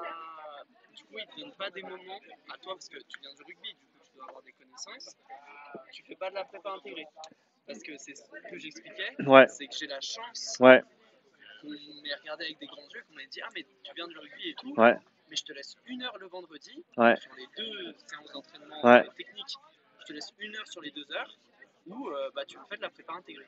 ouais, Et du coup bah, je fais des trucs moi, que j'adore, je lis du coup le rugby et la prépa, et du coup il touche du ballon ouais, et il travaille l'explo, la ouais, vitesse ouais, ou puissance aérobie, etc. ouais. Et du coup enfin toi t'as pas ça. Enfin, t'as pas ça. Ça, je l'ai laissé au coach. Ok. La portion rugby dans l'entraînement, dans la prépa physique en pré-saison, c'était prépa intégrée. Ok, d'accord. Donc c'était du ballon, des exercices l'idée par les coachs de rugby, mais avec mon input par rapport à quoi faire. Par, alors pas nécessairement sur tout, parce qu'on avait genre 3 ateliers puis ça tournait sur 3 groupes, mais par exemple avec le coach des avants, Gérald, eh ben, je l'ai aidé à structurer. Il y avait des petits, il a fait un atelier en gros, passage au sol, déblayage avec sac. Après, tu transitionnes, tu passes de l'autre côté, suivant si tu dis gauche ou droite ou jaune ou bleu. Puis après, tu te remets au sol, tu repars sur des 3 efforts, 4 efforts explosifs. Repos, ça tourne. Et tu vois, il allait partir, et c'est pas sa faute, il n'est pas formé en préparation physique. Il allait partir sur des efforts d'1 minute qui sont censés être explosifs. Hein, donc on sait que c'est fini. Après 3 même, ça commence à. Hein, donc je lui dis, écoute, je pense que c'est une bonne idée. Si on raccourcit un petit peu les choses, on part sur du 20 secondes maximum d'effort, et même 20 secondes, c'est long. Donc je lui dis 3, peut-être 4 plaquages, et après on tourne. Et après, il y a un peu de temps de repos. Donc les mecs, ils font à peu près 15 secondes d'effort, 45 secondes de repos. Ce qui est pas trop mal comme ratio pour de l'intensité. Mais pour moi, c'est pas. On pourrait faire encore un ratio encore plus extrême, avec des 10 secondes, 50 secondes par exemple. Euh, mais après, voilà, après il faut gérer. Donc là, tu fais 3 ou 4 plaquages, puis après les mecs ils tournent. C'était simple pour lui à gérer. Il a mis ça en place et il a eu des bons retours. Et chaque semaine, il a fait un plaquage de plus ou un bloc de plus, etc. Donc, c'est pas moi qui gérais directement, mais c'était l'idée. L'idée, c'était pas juste du rugby avec technique et on bouge pas, on fait rien. C'était, on va faire en sorte que les mecs ils cavalent, qu'ils travaillent dur parce qu'ils en ont besoin, mais qui touchent du ballon aussi. Donc, c'était trouver la cohérence avec les coachs aussi pour que tout fonctionne ensemble. Du coup, pour répondre aussi à ta question, Yassine, nous dans le basket, du coup là sur la saison, on a organisé la semaine et pour l'instant on a juste organisé la phase de reprise et on va s'occuper de la saison plus tard. Mais en gros la semaine elle est toujours organisée de la même manière. Tu vas voir lundi ça va être plutôt récup, mardi on envoie juste de l'APP et 0 basket. Mercredi c'est du basket et du coup là les cavales, travail plutôt cardiovasculaire avec beaucoup d'allers-retours. Et le vendredi rien du tout sur le physique, c'est du technico-tactique et tu prépares le match du samedi soir. Et pour l'organisation de la saison, sur tout ce qui est pré-saison, nous on a fait côté. Alors on avait, comme vous aviez à Nyon, on avait d'abord phase d'échauffement un peu avec les pépés, ensuite partie basket, et ensuite on reprenait les filles pour la conférence. Okay. Et après, nous on a fait une réunion avec le coach, l'assistant et tout le prépa physique, et on a dit voilà. Quel RPE cible on va mettre sur quelle séance pour que ce soit pas trop fatigant pour elles parce que du coup c'est toutes des amatrices et elles ont soit un job soit des études à côté et donc quel RPE on met sur la séance et après on a dégrossi un peu le travail sur l'année en disant voilà quelle semaine en fonction du match quel RPE cible on va mettre sur la semaine. Et en gros, ce qui est ressorti, c'est pré-saison, on fait des travaux de développement, que ce soit du cardio, que ce soit des forces explo avec les filles qui sont dans le basket. Ça fait partie des trucs qu'il faut qu'on développe. Et après, sur tout le reste, à part la trêve estivale, c'est du maintien. Tu fais des rappels sur ce que tu as bossé sur la pré-saison et tu vas pas chercher à leur faire un cycle de force alors que tu as un match de c'est vraiment, tu développes quand tu as le temps et quand tu n'as pas trop de matchs, et puis après tu maintiens, tu essaies de faire en sorte qu'ils ne se blessent pas. Ouais. Nous, par exemple, sur les 3 séances, on avait dit, première séance, c'est plus basé sur la vitesse, la force, genre vitesse de démarrage, changement de direction. Et les quels jours t'as pris la séance? C'est mardi. Mardi. Ouais, ça laisse le temps un Ça petit peu laisse parce le que lundi, ouais. ouais, voilà, ça laisse le temps parce que si ils ont match, ensuite tu leur tapes leur vitesse de démarrage le lundi, ça va péter au niveau des issues. Ouais, c'est ça. Deuxième séance, ça va être plus de l'endurance, vitesse longue. Et en troisième séance, on fait tout ce qui est vivacité. Ouais, euro, réaction. Et aussi, on m'a dit que bah, si tu fais la proprioception, si tu leur fais travailler de la proprioception, tu es obligé de leur faire un étirement après. Ça, c'est mon préparateur physique. Parce qu'en fait, ils ont vu qu'à l'OM, enfin, les préparateurs physiques à l'OM, à un moment, je sais pas si tu te rappelles, tous les joueurs, à un moment, ça pétait au niveau des ischios, au niveau. En fait, le problème, c'est que ils leur faisaient de la proprio, il n'y avait pas d'étirement après. Ils ont vu qu'en fait, l'étirement, il était super important après la proprioception. C'est vrai s'il y a des papiers qui sont sortis sur le Sur le sujet. Ouais. Franchement, ouais, faut que je me renseigne avec le préparateur physique. Parce que ouais, c'est intéressant. Parce que tu dis la proprio, moi j'en fais un peu à toutes les séances. C'est ce que je me dis aussi. Je me dis que tu leur fais de la proprio. Dans le basket, t'as facilement de retomber sur le pied de quelqu'un ou quoi. Donc j'en fais un peu tout le temps et voilà, s'il faut faire l'étirement Après, derrière. c'est peut-être aussi parce qu'à l'OL, il y a une grosse charge de travail aussi. Peut-être aussi, Aussi, voilà, ça à regarder. Ouais, C'est clair que toutes les infos sont pas. Toutes les infos ont pas une charge similaire. Et tu parlais de la charge, c'est ça. C'est que ça peut être ça parce que c'est ressorti comme ça, mais ça peut être aussi qu'il y avait d'autres choses dans le programme qui ont fait que tout le monde s'est pété et que c'était pas du tout à cause de ça. Comme ça, je dis pas que c'est faux parce que je sais pas, mais c'est pas quelque chose que j'ai entendu. Le côté proprio et il faut s'étirer. Pour moi, l'étirement, alors oui, c'est bénéfique, surtout dans des sports qui demandent énormément de tension musculaire et des profils peut-être qui sont plus au niveau musculaire et tendus. Ça va toujours être bénéfique, ça c'est clair. Les mecs du rugby, faire 2 séances de yoga dans la semaine, ça va jamais leur faire de mal parce que de toute façon, ils ont trop de tension quoi qu'il arrive, donc ça va de toute façon les aider, ça c'est sûr. Après, il y a des médailles olympiques qui ont été gagnées avec et sans stretching. Donc il faut aussi se dire que c'est pas nécessairement absolument fondamental pour tout le monde. Il y a des athlètes qui font très bien avec, il y en a d'autres qui font très très bien sans. Je pense qu'il y a certainement plus de données qui nous encourageraient à en faire un petit peu plus de ce côté-là, faire en sorte que ce soit des étirements directement après l'entraînement ou des séances dédiées type yoga ou autre. Hein. Il n'y a pas que le yoga, il y a plein de disciplines différentes qui vont avoir un effet similaire sur tout ce qui est des tensions musculaires. Je ne vais pas parler de longueur musculaire parce qu'on s'entend là-dessus, mais tous ces paramètres-là, et je pense que c'est beaucoup entre les deux oreilles aussi. Je pense que ce côté-là, on le sous-estime dans ces différentes disciplines. Et le fait qu'on fait beaucoup de et très très peu de l'opposé. Donc de ce côté-là, c'est important.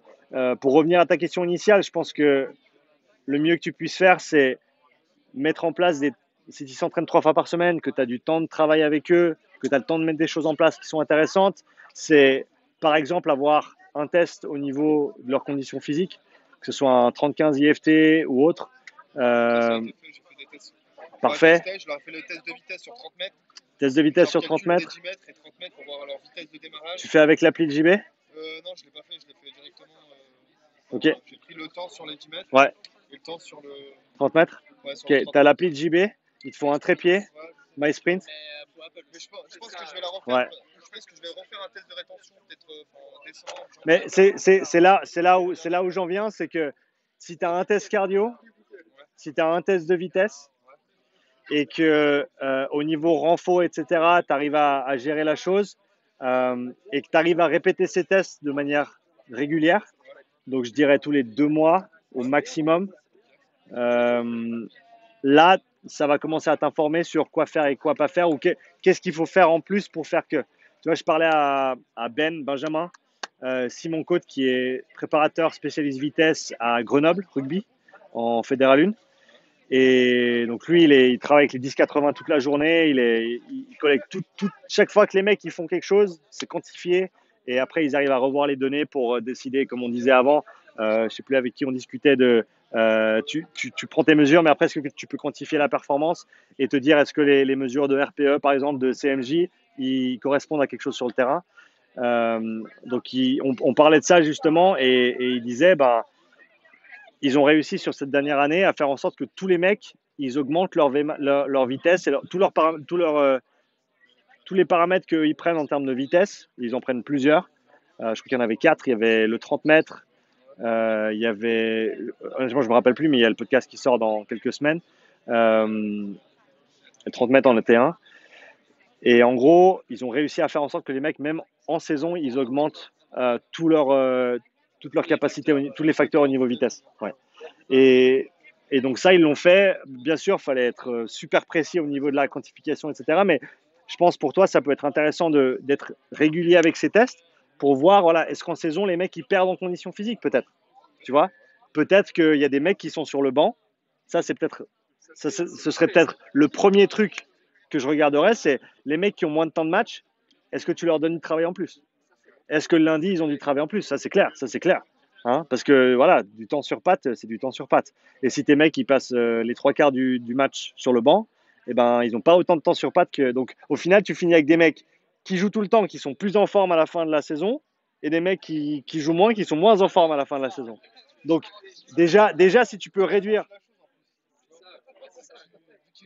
Ouais. Mais c'est ça. Donc tu peux. Ça c'est un gap que tu peux déjà réduire. Ça va être le truc facile à faire.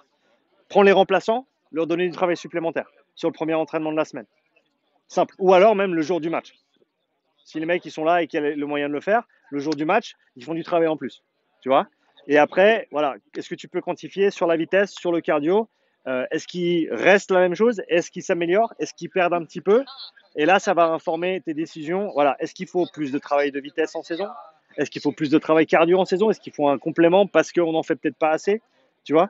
Donc ça, je pense que et je sais que je ne réponds pas à ta question directement, mais je pense que c'est les infos qui vont te donner, c'est les infos qui vont te permettre de décider qu'est-ce qu'il faut faire plus et qu'est-ce qu'il faut peut-être faire moins, ou alors la même chose sur une saison complète. Ça t'aide? Ouais. Ok. Quelle heure il est? Combien de temps vous avez, les gars? Bah, on reprend à 19h30. Mais c'est un repas. Moi, si j'arrive à 20h, je m'en bats les couilles. Ça fait plaisir. Ça fait plaisir. Si on arrive à 19h30, c'est pas grave. 30 minutes de... J'ai une dernière question sur RPE et quantification de la charge. Tu as dit trianguler l'information. Ouais. Du coup, il y a RPE qui est sorti, contrôle de CMJ, avec un autre jeune, tu as de la chance. Et du coup, moi, je vais commencer avec MyJob. Ouais. Quoi comme troisième indicateur? Est-ce que. Deuxième RPE dans la semaine. Non, parce que moi, RPE, je le fais à chaque entraînement. Ok. CMJ, du coup, ce serait une fois semaine. Ouais. Est-ce que masse corporelle? Est-ce qu'un questionnaire de surentraînement? Est-ce qu'un INS test? Le RPE, c'est sur les séances, donc. C'est ça, ouais. Je pense le truc facile, ce sera un wellness. Même si c'est 2 fois dans la semaine. Ouais. Donc matin au réveil. Matin au réveil, ressenti fatigue, ouais, mood, stress, sommeil, nutrition. Enfin, tu peux en mettre plusieurs. J'ai fait une vidéo hier avec comment il s'appelle? Gildas de ouais, The Perf Club, ouais. Bah, je l'ai, je paye. Ouais, tu l'as? Bah parfait. Je l'utilise avec mes clients, avec le club. Ok. Mais voilà, Bah, j'ai fait un call avec lui hier, on a tout enregistré, donc je le mets sur la chaîne normalement demain. Ok, bah. Et il parle du wellness que lui il utilise. Donc ça peut être un truc simple à mettre en place pour toi. Si tu as déjà l'appli, tu peux l'utiliser avec l'équipe. Il a la fonction équipe maintenant. Donc tu peux le mettre en place. Tu peux avoir tout le monde qui remplit leur wellness. Ça peut être un truc facile à rajouter. Après, 3, c'est idéal. Oui, Hein, c'est on est ça. toujours dans le monde de qu'est-ce qui est idéal et qu'est-ce qui est pratique. Si tu n'as que le RPE, déjà c'est pas mal. Déjà, si elles remplissent le RPE et qu'elles te donnent le RPE après chaque séance, déjà c'est pas mal. Tu vois. Après, plus c'est mieux. Mais après, il faut savoir quoi en faire aussi. Quoi. Ça, c'est 3 indicateurs de la forme du moment. En fait. C'est ça, c'est 3 indicateurs qui vont te permettre de potentiellement te dire si l'athlète il est absolument frais à ce moment-là ou pas. Le cas échéant, quoi faire avec les entraînements? Est-ce qu'on les garde pareil? Est-ce qu'on les change? Donc, du coup, en fait, c'est post-entraînement. Parce que, en gros, gros, Ça dépend lesquels. si on fatigue, en fait, on va le voir en cours des séances au niveau de la performance, au niveau des temps. Alors ça va être ton job. Alors ton job en tant que prépa, oui, au tout cours des entraînements de prépa. Le job du coach sur les entraînements de sprint, je veux dire le temps de contact au sol, le bruit qu'ils font, le rythme qu'ils mettent, à quoi ils ressemblent quand ils courent. Tu parles des coachs de sprint, c'est ça qu'ils regardent en fait. Et ils arrivent à te dire à la fin de l'échauffement si le mec il est bien ou il est pas bien aujourd'hui. Tu vois. Ils sont habitués, il faut savoir la manière dont ils courent et tout. Exactement, exactement. Et donc ça va être l'autorégulation interséance ou intra-séance, pardon. Et après, tu vas avoir le wellness, ce serait le matin, donc pour la journée, et qui va plus t'informer sur la charge précédente. Le RPE, c'est la charge de la journée ou de la séance. Et le CMJ, c'est plus côté wellness, dans le sens où c'est avant, ça va te dire avant l'entraînement, dans quel état de fraîcheur ils sont au niveau nerveux.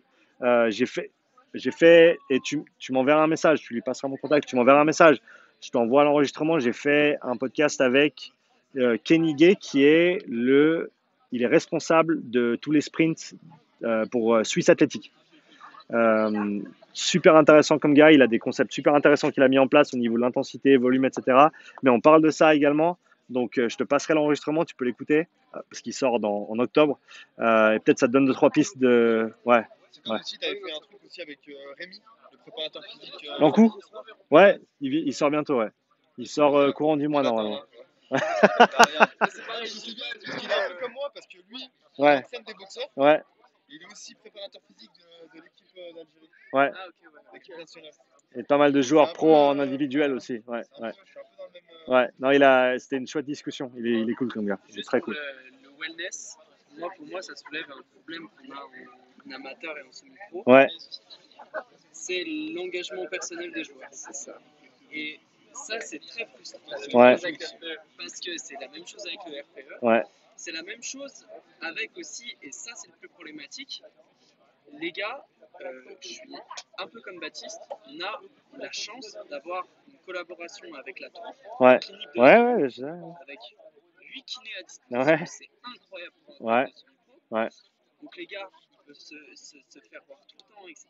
Ils peuvent se faire analyser, etc. Donc c'est incroyable. Mais il y a des gars qui vont mentir parce que ils veulent du ballon. Et ils se disent, moi je veux m'éclater, etc. Et il y a un gars là qui est revenu, parce que du coup j'ai pris la prépa cette année. Et du coup, tout ce que tu disais sur les mois précédents qu'ils avaient fait, encore plus avec le Covid, j'en avais aucune idée. Ouais. Donc là, j'ai essayé de questionner les joueurs Ouais. au maximum. Et il y avait des mecs qui revenaient de ligaments croisés, qui avaient fait la rééduque et la réathlée pendant le Covid. Ouais. Et du coup, tu avais pas mal de mecs qui disaient oui, non, mais j'ai fait, il n'y a pas de souci, machin. Ouais. Il y a un gars qui est revenu des croisés, j'étais même pas au courant. Il m'a pas dit. Ouais. Premier entraînement, Pim pam poum. recroisé. Ouais.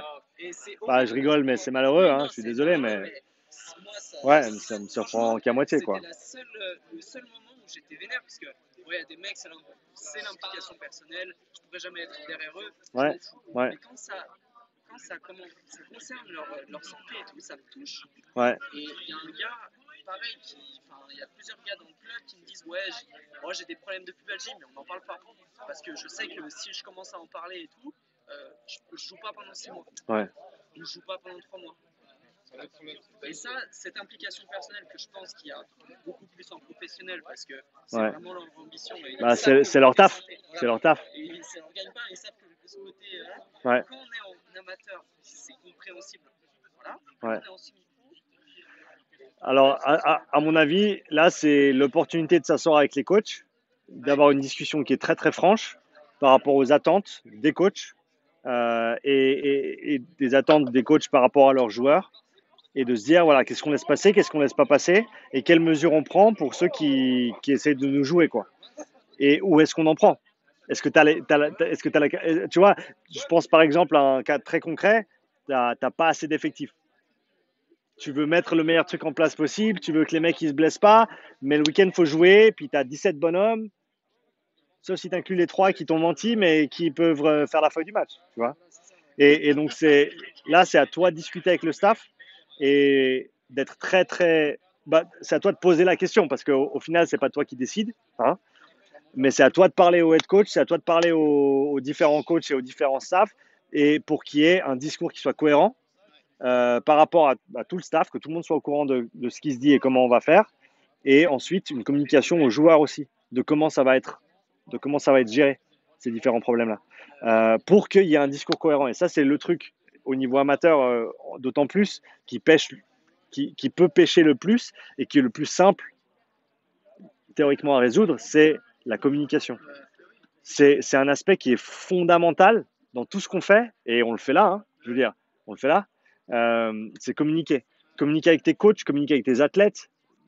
Kenny le disait pendant le podcast, c'est la relation que tu crées avec tes athlètes, plus tu vas pouvoir être proche d'eux, et plus ils vont te faire confiance, et plus tu vas pouvoir partager avec eux, et mieux ça va se passer. C'est vrai qu'on regarde dans beaucoup de documentaires ou d'interviews, on parle de ça, l'équipe de France de foot, avec sous les coulisses, avec les préparateurs Ouais. physiques, l'entraîneur et tout. Ouais. En vrai, les préparateurs physiques, les kinés, ils ont vraiment un rôle d'intermédiaire entre le coach et les athlètes et tout. Souvent, c'est intéressant comme rôle, tu as tout à fait raison, et je me retrouve dans ce rôle-là aussi, c'est que tu peux faire l'intermédiaire. Tu as des athlètes qui viennent te confier des choses, alors que peut-être ils disent, voilà, dis à personne, machin et tout, ça c'est une chose, mais ça ne veut pas dire que tu ne peux pas communiquer de manière effective avec ton staff pour que ça ait une répercussion positive, soit avec cet athlète, soit avec le groupe, sans nécessairement dire, voilà, un tel m'a dit, machin, les ragots, etc. C'est pas le but. Le but, c'est toi, toujours, peu importe que tu sois au niveau amateur, semi-pro ou pro, toi, tu es un professionnel. C'est ton travail, tu vois. Même si tu n'es pas payé pour le faire, c'est ton rôle, c'est ton titre. Tu vas faire le meilleur travail que tu peux, tu vas être le plus professionnel possible. Et ça veut dire quoi ? Ça veut dire toujours penser pour l'équipe et pour les joueurs. L'équipe et les joueurs, c'est toujours ce qui vient en premier. Ça, c'est clair.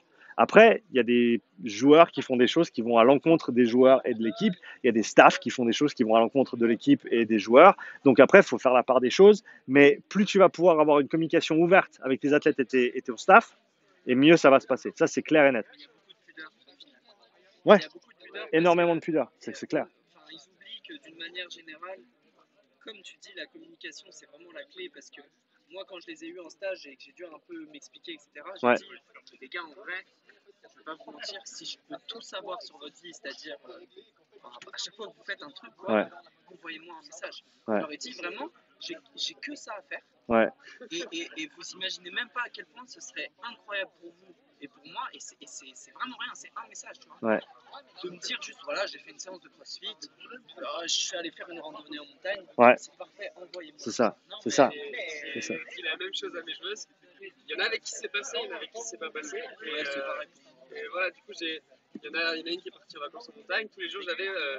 Et elle a fait ça bien. En plus, elle a fait un screen de son appli Nike ou Adidas, machin, une petite Ouais. photo. Ouais. Elle me donnait même son RPE sur sa rando. Ouais. Voilà, ça a duré tant de temps. C'était en montée, c'était dur. Ouais. Et il y en a d'autres à côté de ça, même les RPE des séances, c'était dur. Mais ça, ce sera pareil tout le temps. Et ça, je le retrouve dans tout ce qui est des clients privés. C'est que, et ça, c'est un ratio qui est pas exact, mais c'est un ratio qui est représentatif. 25% des gens, quand tu leur dis, voilà, il faut être plus actif, il faut commencer à aller marcher un petit peu tous les jours, il faut aller à la salle 2-3 fois par semaine, faire un peu de cardio, faire un peu de renfo, ça va être bien pour ta santé maintenant et pour toute ta vie. Boum, fallait juste leur dire, personne ne leur avait dit avant, ils vont le faire, il n'y a pas de problème. 50%, la partie du milieu, il faut un peu plus de travail, il faut les accompagner, il faut les encourager, il faut y aller une étape à la fois, etc. Et tu as les 25% du bas, peu importe ce que tu fais, peu importe ce que tu dis, tu peux avoir toutes les clés en main, ils voudront jamais t'écouter, ils t'écouteront jamais, ils feront jamais les choses que tu leur demandes. Et même à ce moment-là, ils s'en foutent et c'est pas leur problème et voilà. Ok. Et donc, quand tu es dans un cadre, je pense, de sport collectif, il faut faire la part des choses. Il y a des joueurs qui vont être complètement investis, comme tu as dit. Moi, je suis monté tester une team de CrossFit à Colmar il y a plusieurs mois en arrière et j'ai testé 7-8 personnes. Et des 7-8, il y en a 3 qui m'envoient tout le temps des retours. Chaque semaine, j'ai des retours. Des feedbacks sur leur puissance, sur leur sprint, sur leurs intervalles, sur le RPE, tout. Et après, il y en a un ou deux, j'entends de leur part une fois par mois. Et après, il y en a un ou deux, je les entends jamais. Et ça, je leur ai dit. Et ça, c'est aussi, je pense, important de le mettre en avant. Pas pour te Donner. pas pour te déconnecter de la responsabilité, mais pour être très très clair avec les gens, c'est que toi, tu vas pouvoir apporter autant que ce que les gens te donnent, que ce que les athlètes te donnent. Plus les athlètes ils t'informent, plus ils communiquent avec toi, mieux toi tu vas pouvoir ajuster le process et le programme. Parce que le programme, c'est une chose. Le programme, c'est facile. T'en trouves, là, je prends 3 secondes sur Internet, tu en trouves 150 des programmes pour des sprinters de 400 mètres. Mais comment tu l'ajustes au jour le jour? Comment tu contournes certains problèmes avec peut-être des blessures ou des faiblesses. Voilà, faut qu'on mette un cycle de renfort supplémentaire. Comment est-ce qu'on ajuste les entraînements? Ça, ces programmes-là qui sont tout faits, ils ne te les disent pas. Et c'est là où la magie, elle se passe en fait. C'est dans la communication, c'est dans l'autorégulation. Tu écris un truc, il n'y a jamais une séance que moi j'ai écrit, que ce soit pour des clients privés ou en prépa, il n'y a jamais une séance que j'ai écrite et qu'on a effectuée du début à la fin sans modifier quoi que ce soit. Des fois, c'était une rep. Des fois, c'était l'entraînement au complet simplement parce que c'était pas le bon jour, l'état de forme n'était pas là, on s'est mal entendu, moi j'avais merdé sur. Enfin, je veux dire, peu importe. Mais il n'y a jamais une séance qui va se passer exactement comme tu l'as écrite. Et il faut partir de ce principe-là. Il faut se dire, c'est le premier jet, tu te remets toujours en question et tu attends toujours l'input de la personne qui va effectuer le programme parce qu'il n'y aura personne mieux placé qu'eux pour te donner du feedback sur ce qui se passe et comment ils le ressentent, pour ensuite ajuster les choses, soit dans la séance, soit pour les séances à venir. C'est ce qu'on voyait aussi en stats, genre de mettre des comportements attendus. Ouais. Ensuite, on met des comportements observés. Ouais. Et ensuite, on remet des comportements attendus par rapport à ce qu'on a observé. Ouais. Et à chaque fois, on fait ça. Bien sûr. Mais c'est ça. Mais ça demande la communication. Et voilà, il y en a qui le feront, il y en a qui ne le feront pas. Tu peux. Je pense pas qu'il faut abandonner les gens qui, de prime abord, te montrent qu'ils ne veulent pas. Je pense qu'il faut, bien sûr, c'est ton travail d'insister d'une manière pédagogique pour que ça passe. Parce que tu peux faire le dur, etc. Ça passera quasiment jamais, surtout avec des rugbyman. Hein. Donc il faut essayer de l'amener d'une certaine manière. Par exemple, le mec qui s'est refait les croisés, c'est malheureux, bien sûr, mais il faut aller lui parler. Il faut lui dire, écoute, ça fait vraiment chier que tu te sois refait les croisés, mais maintenant, il faut vraiment qu'on parle de t'as réattelé sur les mois qui viennent. Mais le problème aussi, c'est que, et je sais pourquoi, et il y a des gars qui c'est comme ça, et ils ont évité des blessures, et tant mieux. Ouais. C'est que quand ils ont le ballon, Ouais. même si on leur a dit, et même s'ils le savent, moins d'intensité les gars, Ouais. on devient con avec le Non, mais désolé de l'expression. Mais Faut pas t'excuser. Faut pas t'excuser. Faut pas t'excuser. Ouais. Le ballon, c'est le ballon, ça c'est clair. La limite, c'est intensité 50%, pas plus dès que ça commence. Mais ça, je pense que, alors ça, là, tu me donnes quasi aucun contexte, mais moi je te dirais là, c'est la faute du staff. Si tu envoies un joueur avec un ballon dans une situation compétitive et que tu leur demandes de moduler leur intensité, c'est toi qui as merdé. C'est toi qui as merdé. Parce que tu devrais même pas les mettre dans cette situation-là. Ils ont pas à être dans une situation compétitive s'ils n'ont pas le potentiel de travailler à 100%. Surtout dans le rugby, surtout dans une situation qui va encourager les joueurs à se donner à 100% pour faire la différence. C'est pas cohérent. Tu peux pas dire, ah ouais, tu y vas, mais tu te gères. Hein. Fais gaffe, tu prends le ballon, mais tu le prends à 70%. Tout le monde est à 100%. Hein. Tout le monde est sur le terrain à 100%. Ils vont gagner. Et après, ils se pètent. Et après, tu dis, ouais, mais je t'avais dit d'y aller mollo. Ça marche pas. Tu peux pas. C'est à toi de gérer l'environnement. Et ça, c'est notre boulot en tant que coach. Tu parlais de prépa intégrée. C'est ça. On va aménager l'environnement de jeu pour imposer certaines contraintes et certaines adaptations derrière. C'est à nous de gérer l'environnement de nos athlètes. Si l'environnement dans lequel on va les mettre, il est dangereux pour eux, on est responsable, c'est notre faute. Et donc, c'est à nous de gérer l'environnement de nos athlètes pour faire en sorte qu'ils ne se blessent pas. Tu vois, tu as quelqu'un qui est un petit peu limite au niveau des ischios et tu sais que quand il va monter sur sa VMAX, ça va être dangereux. Ben, peut-être que sur ce bloc-là, ça va être des sprints résistés. Tu vois, peut-être que tu vas volontairement ne pas le mettre dans des situations temporairement hein, pour l'aider à sa réathlétisation. Par exemple, où tu sais que ça va être compète et tu sais qu'il va y aller à 100%. Exactement. Ou alors, c'est sur une distance qui va faire qu'il y a moins de risques. Tu vois, c'est sur un 30 mètres, 40 mètres. Tu vois, pour un sprinter qui est quand même d'un bon niveau, c'est des distances qui ne vont pas poser trop de soucis. Parce que c'est des mecs qui prennent 40, 50, 60 mètres pour se mettre à 100%. Et donc, tu vas pouvoir leur mettre des contraintes qui font qu'ils restent sûrs. Ou alors que tu aies les adaptations qu'on veuille. Mais c'est à nous de gérer l'environnement. C'est notre boulot, en fait. On gère l'environnement pour générer ce qu'on veut derrière. Hein, et donc, faut prendre ces responsabilités-là. Faut prendre ces responsabilités-là. Et j'ai une question pour toi. Ouais. Parce que moi, ça, je l'ai découvert du coup, en tant que prépa physique. J'étais sur le bord du terrain pour un match amical. Ouais. Et parfois, pour des trucs, dès que je voyais un mec au sol, dès que je voyais un gars qui avait un gros appui, je me disais, oh putain, je stressais.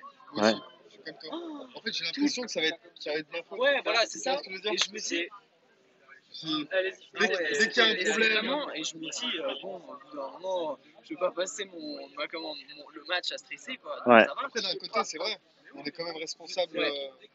Enfin, s'il y a une blessure, on essaie de faire en sorte qu'il n'y ait pas de blessure. Oui, non, on J'ai est pas forcément. retour d'expérience sur ma première séance que j'ai fait du coup avec le basket. Première séance en présentiel avec les filles. Il y en a une qui est enseignante en APA, activité physique adaptée, et elle a une pote qui est dans le yoga. Elle a emmené une autre joueuse avec elle. Elles sont allées se faire 3 heures de yoga le midi. Le soir, elles arrivent à l'entraînement. Je leur fais faire un petit truc sur les ischios. Première série, les 2 KO.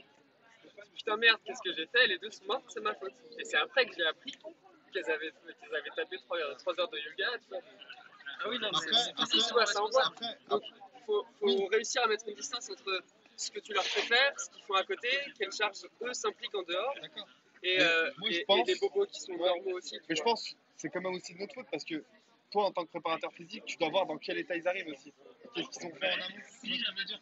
Ça reste quand même un peu de notre Du coup, ouais, là, responsabilité. le questionnaire de wellness aurait été intéressant sur le truc. Ouais. Mais du coup, ouais, sur le moment, je m'en voulais parce que vraiment, C'est comme ça que t'as elles se sont fait mal, elles se sont tapées 2 semaines pas de off, mais de kiné en plus de trucs. Putain, merde, j'ai chié. C'est quand elles étaient sous ma responsabilité que ça arrivait. Et c'est après, tu te dis, bon, tu mets un peu de distance, tu dis, c'est pas que ma faute, on aurait pu éviter ça, mais il y a des circonstances qui font que, voilà, c'est comme ça. Ouais. Je pense que tu as la demande d'un sport, d'un match, d'un entraînement. Et si tu as pu être en charge, ce qui n'était pas le cas pour toi, tu as pu être en charge du projet dès le début ou dès la pré-saison, tu vas pouvoir déterminer quelles sont les demandes du sport, combien de kilomètres un footballeur doit pouvoir courir sur un match, combien de sprints il doit pouvoir taper sur un match au-dessus de tel pourcentage de sa Vmax ou à sa Vmax. Et c'est à toi ensuite d'organiser ta prépa physique pour faire en sorte que les mecs, combien de changements d'appui, combien de G ils prennent sur un match, enfin, ce genre de choses si tu as les GPS. C'est à toi ensuite de préparer ta pré-saison pour que, avant qu'ils commencent les matchs, en gros, ils aient été soumis à des charges qui étaient plus importantes que celles du sport, dans les pires des cas possibles dans un match, par exemple. Et à partir de ce moment-là, en tout cas, tu peux te dire que tu as fait ton travail. Après, des blessures fulgurantes que tu n'aurais pas pu envisager parce qu'ils n'ont pas dormi, parce qu'ils sont engueulés avec sa copine et parce que X, Y, Z, ça, tu ne pourras jamais faire quoi que ce soit. Si toi, tu as fait ton boulot de A à Z en connaissant les demandes du sport, les contraintes à leur niveau, hein, ça c'est toujours difficile parce que tu as des études sur tel et tel niveau, mais ça ne veut pas dire que ça se reflète nécessairement au niveau où toi tu évolues. Donc peut-être c'est là où tu t'investis 200 balles dans des GPS, tu les mets sur 2 de tes joueurs pendant une saison, pendant les entraînements, tu regardes les données qui ressortent. Certes, ça ne va pas être représentatif de tout le monde, mais ça va te donner une idée de ce à quoi il faut t'attendre. Et là, à partir de ce moment-là, à ce niveau-là, avec cette équipe-là, sur une charge d'entraînement X, Y, Z. Et à partir de là, tu peux te dire, voilà, est-ce que j'ai fait ma prépa physique correctement? Est-ce que j'ai préparé l'équipe aux charges auxquelles ils vont être soumis pendant les matchs, pendant la saison régulière? Et si c'est le cas, déjà, tu peux cocher cette case-là. Après, quand un athlète se blesse, blessure sans contact, on s'entend, personnellement, je prends toujours la responsabilité. Je me dis toujours, putain, merde, c'est moi, ok? Ça, c'est, oui. Est-ce que c'est toi ou pas? Ça, on le saura jamais. On ne pourra jamais le savoir parce que c'est certainement oui et non en même temps. Quelle proportion, on ne le saura jamais, mais ça fait partie de l'équation. Okay, des blessures en contact au rugby, par exemple, ça, malheureusement, c'est des choses que, certes, on peut s'y préparer le mieux possible, mais au final, si ça se passe, ça se passe. Et les mecs en face, ils essaient de te rentrer dans les genoux. C'est un peu le nerf de la guerre. Donc, au final, s'il y a un genou qui part pendant quelque chose comme ça, est-ce qu'on peut faire des choses en prévention? Certes, on peut, mais à un moment donné, sur contact, c'est contact. Okay, mais si c'est sans contact, tu prends la responsabilité, tu passes en revue ce qui s'est passé, tu revois ton protocole, tu re-questionnes tout ce que tu as fait de A à Z. Je suis en train de lire un bouquin de Dan Brown, je ne sais pas si vous connaissez. Il a écrit, c'était quoi? Da Vinci Code. Il y a des films qui sont sortis. The Da Vinci Code, Inferno. Il y a plusieurs films qui sont sortis. C'est un de ses premiers bouquins qui s'appelle Deception Point. Mais je vous passe les détails. En gros, il trouve une météorite sous la glace avec des fossiles. Je vous nique le bouquin, comme ça vous ne pourrez jamais le lire. Et en gros, quand ils sont de retour en train de rentrer avec l'hélico, ils regardent la pierre. Et la question, c'est, regarde la pierre sans a priori. Tu as une pierre, tu as un fossile dedans, tu oublies tout ce que tu penses savoir de la pierre, de où elle est venue, de où on l'a trouvée, de qui l'a trouvée, de qui l'a vérifiée, d'où elle provient certainement, des tests qui ont été faits sur la pierre, de l'origine des fossiles, du datage au carbone, etc. Et tu regardes et tu repars de zéro. Et tu mets de côté tous tes préjugés, toutes tes assumptions, toutes tes assumptions. En anglais, c'est pas le bon mot en français. Et tu repars de zéro et tu regardes s'il y a quelque chose qui cloche. Est-ce que tu aurais pu faire quelque chose de différent? Est-ce qu'il manquait quelque chose dans le protocole d'échauffement de cette personne-là? Est-ce qu'il manquait quelque chose dans sa préparation? Est-ce qu'il a raté 4 entraînements sur la pré-saison et ça a fait que ton programme il était parfait pour quelqu'un qui suivait de A à Z, mais pas pour cette personne-là? Est-ce que tu aurais pu faire quelque chose pour y parer? Certainement pas. Mais il faut se poser les questions. Donc, malheureusement, ça c'est un bouquin qu'il faut lire, c'est James Smith. C'est en anglais. Si tu ne lis pas l'anglais, il faut lire l'anglais. Et il parle de la discipline de préparateur physique comme étant une discipline qui est extrêmement jeune. Tu penses à un cuisinier, par exemple, le chef dans une cuisine, c'est un gars qui est un peu le head coach. Hein. Il va gérer plein de sous-disciplines avec un but précis, créer le meilleur plat possible pour le client, etc. La chance, en guillemets, qu'on a et la malchance qu'on a aussi en tant que préparateur physique, c'est que le produit final, c'est pas la maison que le charpentier construit, c'est pas le plat que le cuisinier il va produire, mais c'est l'athlète. Et s'il y a un déséquilibre dans notre façon de faire, au niveau du staff général, malheureusement, c'est l'athlète qui prend. Et on a la chance d'avoir des organismes qui sont extrêmement adaptables, qui vont pouvoir certainement tenir des charges supérieures à ce qu'on pense être idéal, mais seulement pour un certain temps, et à un moment donné, ça va péter. Okay, donc, il faut remettre en question, en gros, tout ce qui va autour et te dire, est-ce que je peux repartir de zéro, sans a priori, et trouver une suite logique qui fait que, mais au final, tu n'auras jamais de réponse parfaite, tu ne pourras jamais prévenir toutes les blessures. Par contre, tu pourras y tendre en raffinant ton process, en restant critique sur tes propres méthodes et sur tout ce qui se passe autour aussi. Jamais être convaincu de quoi que ce soit et continuer à te poser des questions, surtout quand des choses vont mal. Pose des questions quand les choses vont bien. Tu vois, fais une revue sur ta pré-saison. Là, je l'ai faite dans la voiture en venant.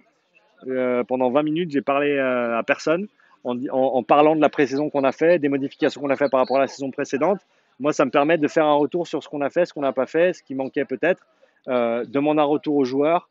Comment était cette pré-saison? Comment est-ce que tu te sens? Est-ce que tu te sens prêt pour attaquer les matchs? Qu'est-ce qui manquait dans le truc? Qu'est-ce que tu as aimé? Qu'est-ce que tu n'as pas aimé? Prends des retours. C'est ça, c'est comportement attendu, comportement observé, tu analyses et tu refais. C'est la même chose. Et tant que tu restes dans ce processus-là, tu peux faire des erreurs, mais sur le long terme, tu ne peux pas te tromper parce que tu vas continuellement te remettre dans la bonne direction, réajuster ta course par rapport aux besoins de l'équipe.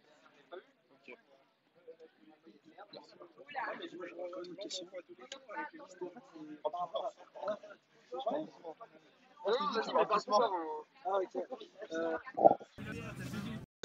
la planification annuelle, Ouais.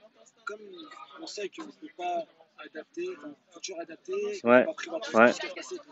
Est-ce que dans ta planification annuelle, tu mets juste les grands axes et après, au fur et à mesure par cycle, tu préciseras les choses en fonction de l'avancée des athlètes, de ce qui se passe, des conditions météorologiques ou tout ça? Ou est-ce que tu as vraiment une planification vraiment qui est toute précisée, toute détaillée sur l'année et tu as déjà tout préparé et après tu fais des notifications et si oui, est-ce que tu as des exemples ou pas? Ouais. Parce que je sais que nous à la fac, nos profs nous donnent des exemples, mais Ouais. pas leur exemple eux, mais Ouais. on va dire de nos camarades des années d'avant, mais Ouais. voilà, ils ont fait les mêmes erreurs que nous et tout, donc Ouais. je vais voir à peu près. Ça dépend du sport. dans le sprint, tu vas avoir des échéances extrêmement précises sur quelle compétition, à quel moment, lesquelles sont importantes, quand est-ce qu'il faut mettre des points pour l'équipe, pour l'athlète, pour les placements, pour les qualifications pour d'autres compétitions, etc. Hein? Donc tu sais quand est-ce qu'il faut performer. Donc tu as la possibilité de planifier longtemps à l'avance. Sur un sport comme le rugby, le foot, où tu as des échéances chaque semaine, tu peux prévoir un petit peu moins dans le temps. Par contre, tu peux prévoir le cadre général de la semaine, ce qu'il faut bosser, et ça va être tes tests-retests qui vont te permettre de déterminer est-ce que je bouge dans la bonne direction avec mes joueurs, est-ce qu'ils continuent, soit ils maintiennent leur qualité, soit ils arrivent à les augmenter malgré tout. Et donc, ça va être, pour toi, pour le sprint, tu vas avoir une structure de départ, tu vas avoir des blocs d'entraînement définis par rapport à ce qui a été fait dans le passé, ce que tu vas apprendre dans les mois et les années à venir, mais tu vas avoir une planification qui va être bien établie par rapport à ton calendrier compétitif, en sachant que tu as une énorme pré-saison. Si on compare à des pré-saisons de rugby, par exemple, Benjamin, on parlait avec lui sur le podcast, où tu as 7 semaines en pré-saison en Fédéral 1. Tu vois, toi, tu vas en avoir des semaines avant la première compète, du moment où les gens reviennent de l'intersaison. Tu vois, et donc, ça, tu peux l'organiser. Et ça va être à toi de le planifier pour te dire quel est le point d'arrivée sur lequel je veux être pour cette compétition, l'état de forme, l'état de préparation, etc. Et ensuite, comment est-ce que c'est toujours partir de la fin et revenir en arrière quand tu as du temps à disposition. Quand tu as moins de temps, c'est établir le cadre et après travaille dans ce cadre et autorégule pour continuer à faire bouger les choses. Plus tu as de temps, plus tu vas avoir un programme établi et je pense que même si tu vas devoir modifier chaque semaine, c'est un très très bon exercice de planifier à l'avance. En sachant que tu ne vas jamais l'utiliser en tant que tel, mais en te disant, dans un monde idéal, si je travaille avec une machine, parce que les humains, ce n'est pas des machines, on n'est pas linéaire dans nos adaptations, dans nos réponses aux stimuli, etc. Si je travaillais avec l'athlète parfait, qu'est-ce que ça donnerait de A à Z? Et ça te donne ton cadre. Ouais. Mais comme je sais qu'il va y avoir des changements obligatoires, par cycle ou par moment, j'adapte des branches au cas où s'il y a une blessure ou au cas où il soit ça pour revenir au point où je devais en être au moment donné, non? Ou alors tu réalises que le point que tu t'étais donné comme objectif final, il n'est pas atteignable. Ou alors tu as sous-estimé. Tu vois, moi tu pars sur des volumes d'entraînement, par exemple, des charges de travail que tu vas inférer soit d'expérience, soit d'informations que tu vas trouver à gauche et à droite. Par exemple, sur combien faire sprinter mes gars en amateur 2 fois par semaine, en pré-saison. Il n'y a pas de papier qui vont te dire combien de sprints tu fais par semaine avec des mecs qui sont amateurs et qui n'ont pas couru depuis 2 mois. Tu vois? Donc, tu regardes ce qui se fait. Et puis, dans mon cas, tu vas prendre ici. Et puis, tu vas te dire, on va prendre super conservateur. On va regarder comment les mecs ils réagissent. Si après 2 semaines, ils commencent à tenir l'arrière de la jambe après 2 sprints parce qu'ils sont tout tendus, parce que tu en as fait trop, tu sais que tu en as fait trop. Et là, tu réajustes. Dans ton cadre à toi, ça va être prends ce qui a été fait dans le passé pour cet athlète-là, prends son historique d'entraînement sur les 52 dernières semaines, analyse tout, analyse la charge et regarde peut-être ce qui a été trop, ce qui a été bien, ce qui a été optimal et travaille par rapport à ça. Tu as déjà une base de travail. Tu as un athlète qui s'entraîne sérieusement depuis un bon bout de temps et donc tu peux trouver ses entraînements et te baser là-dessus pour ensuite ajuster une chose à la fois sans essayer de changer le monde complètement. Tu vois ce que je veux dire? Sur le sprint, ça a souvent été très. Les programmations entre entraîneur et préparateur physique, ça se mélange un peu. Oui, bien sûr. Ouais. C'est un de ces sports où c'est très très proche. Ouais. Et les programmations sont souvent, on va dire, linéaires. Ouais. C'est qu'on va souvent faire. On ne peut pas faire directement vitesse ou ça, mais on Ouais. va souvent faire d'abord l'endurance. Alors, t'écouteras le podcast avec Kenny. Voilà, parce qu'il a une approche complètement opposée, voilà, qui est super intéressante. Pour voir si c'était possible de... C'est possible, tout est possible. Après, c'est comment tu vas le gérer. Mais c'est exactement ce qu'il disait. C'est que ce qui se fait communément en sprint, c'est que tu commences avec une phase de volume, très peu d'intensité. Tu montes l'intensité, tu baisses le volume. Super traditionnel. Il fait l'opposé. Pour lui, dès qu'ils reprennent, le plus vite possible, bien sûr, de manière sûre, donc 4 semaines, je crois, il disait, les mecs, il veut qu'ils puissent performer à un très haut niveau. Parce que c'est cette intensité-là qui va faire que sur le sprint, ils gagnent. C'est pas le volume, on s'en fout du volume. C'est ça qui compte. Donc, si ils peuvent passer plus de temps à haute intensité, c'est ça qui va les emmener vers de belles performances plus tard. Tu vois? C'est pas le volume qu'ils ont fait en pré-saison. On s'en fout, en fait. C'est est-ce qu'ils vont pouvoir performer au plus haut niveau. Mais après, ça demande des aménagements au niveau de la récupération, au niveau de l'ajustement du volume, etc. C'est possible. Au niveau des plateformes aussi, parce qu'en fait, Bien ils sûr. commencent différemment. Bien Donc, sûr. le volume Bien sûr. permet de tenir beaucoup plus longtemps et de Bien matchs sûr. beaucoup plus de qualitatif. Voilà. Parce que si tu n'as pas un gros volume dès le début, Exactement. et bah, tu vas faire du qualitatif, mais qui ne sera pas assez suffisant. Exactement. Ouais, Exactement. c'est contradictoire. Ça Mais va- il y a faut voir. définitivement pas qu'une seule manière de faire les choses.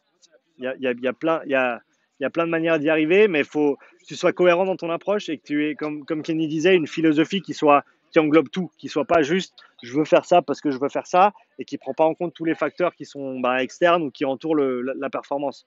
Tu vois, il parle du yoga, il parle même de faire de la zone 2 avec ses sprinters en récupération pour les redescendre au niveau nerveux, soit après, soit avant une grosse séance d'intensité, chose qui se fait pas, tu vois. Donc il y a encore tout à faire. C'est un métier qui est jeune. Après, il faut juste que si tu prends des décisions qui sont novatrices, faut les assumer. Il faut que tu aies une bonne base de réflexion derrière. Donc voilà, il faut que ce soit cohérent.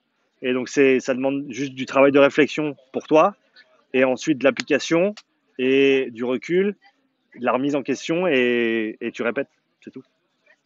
J'avais juste une dernière question parce que Moi j'en ai une, mais ça va changer complètement de sujet. Donc si vous en avez une dernière, pas trop loin, allez-y.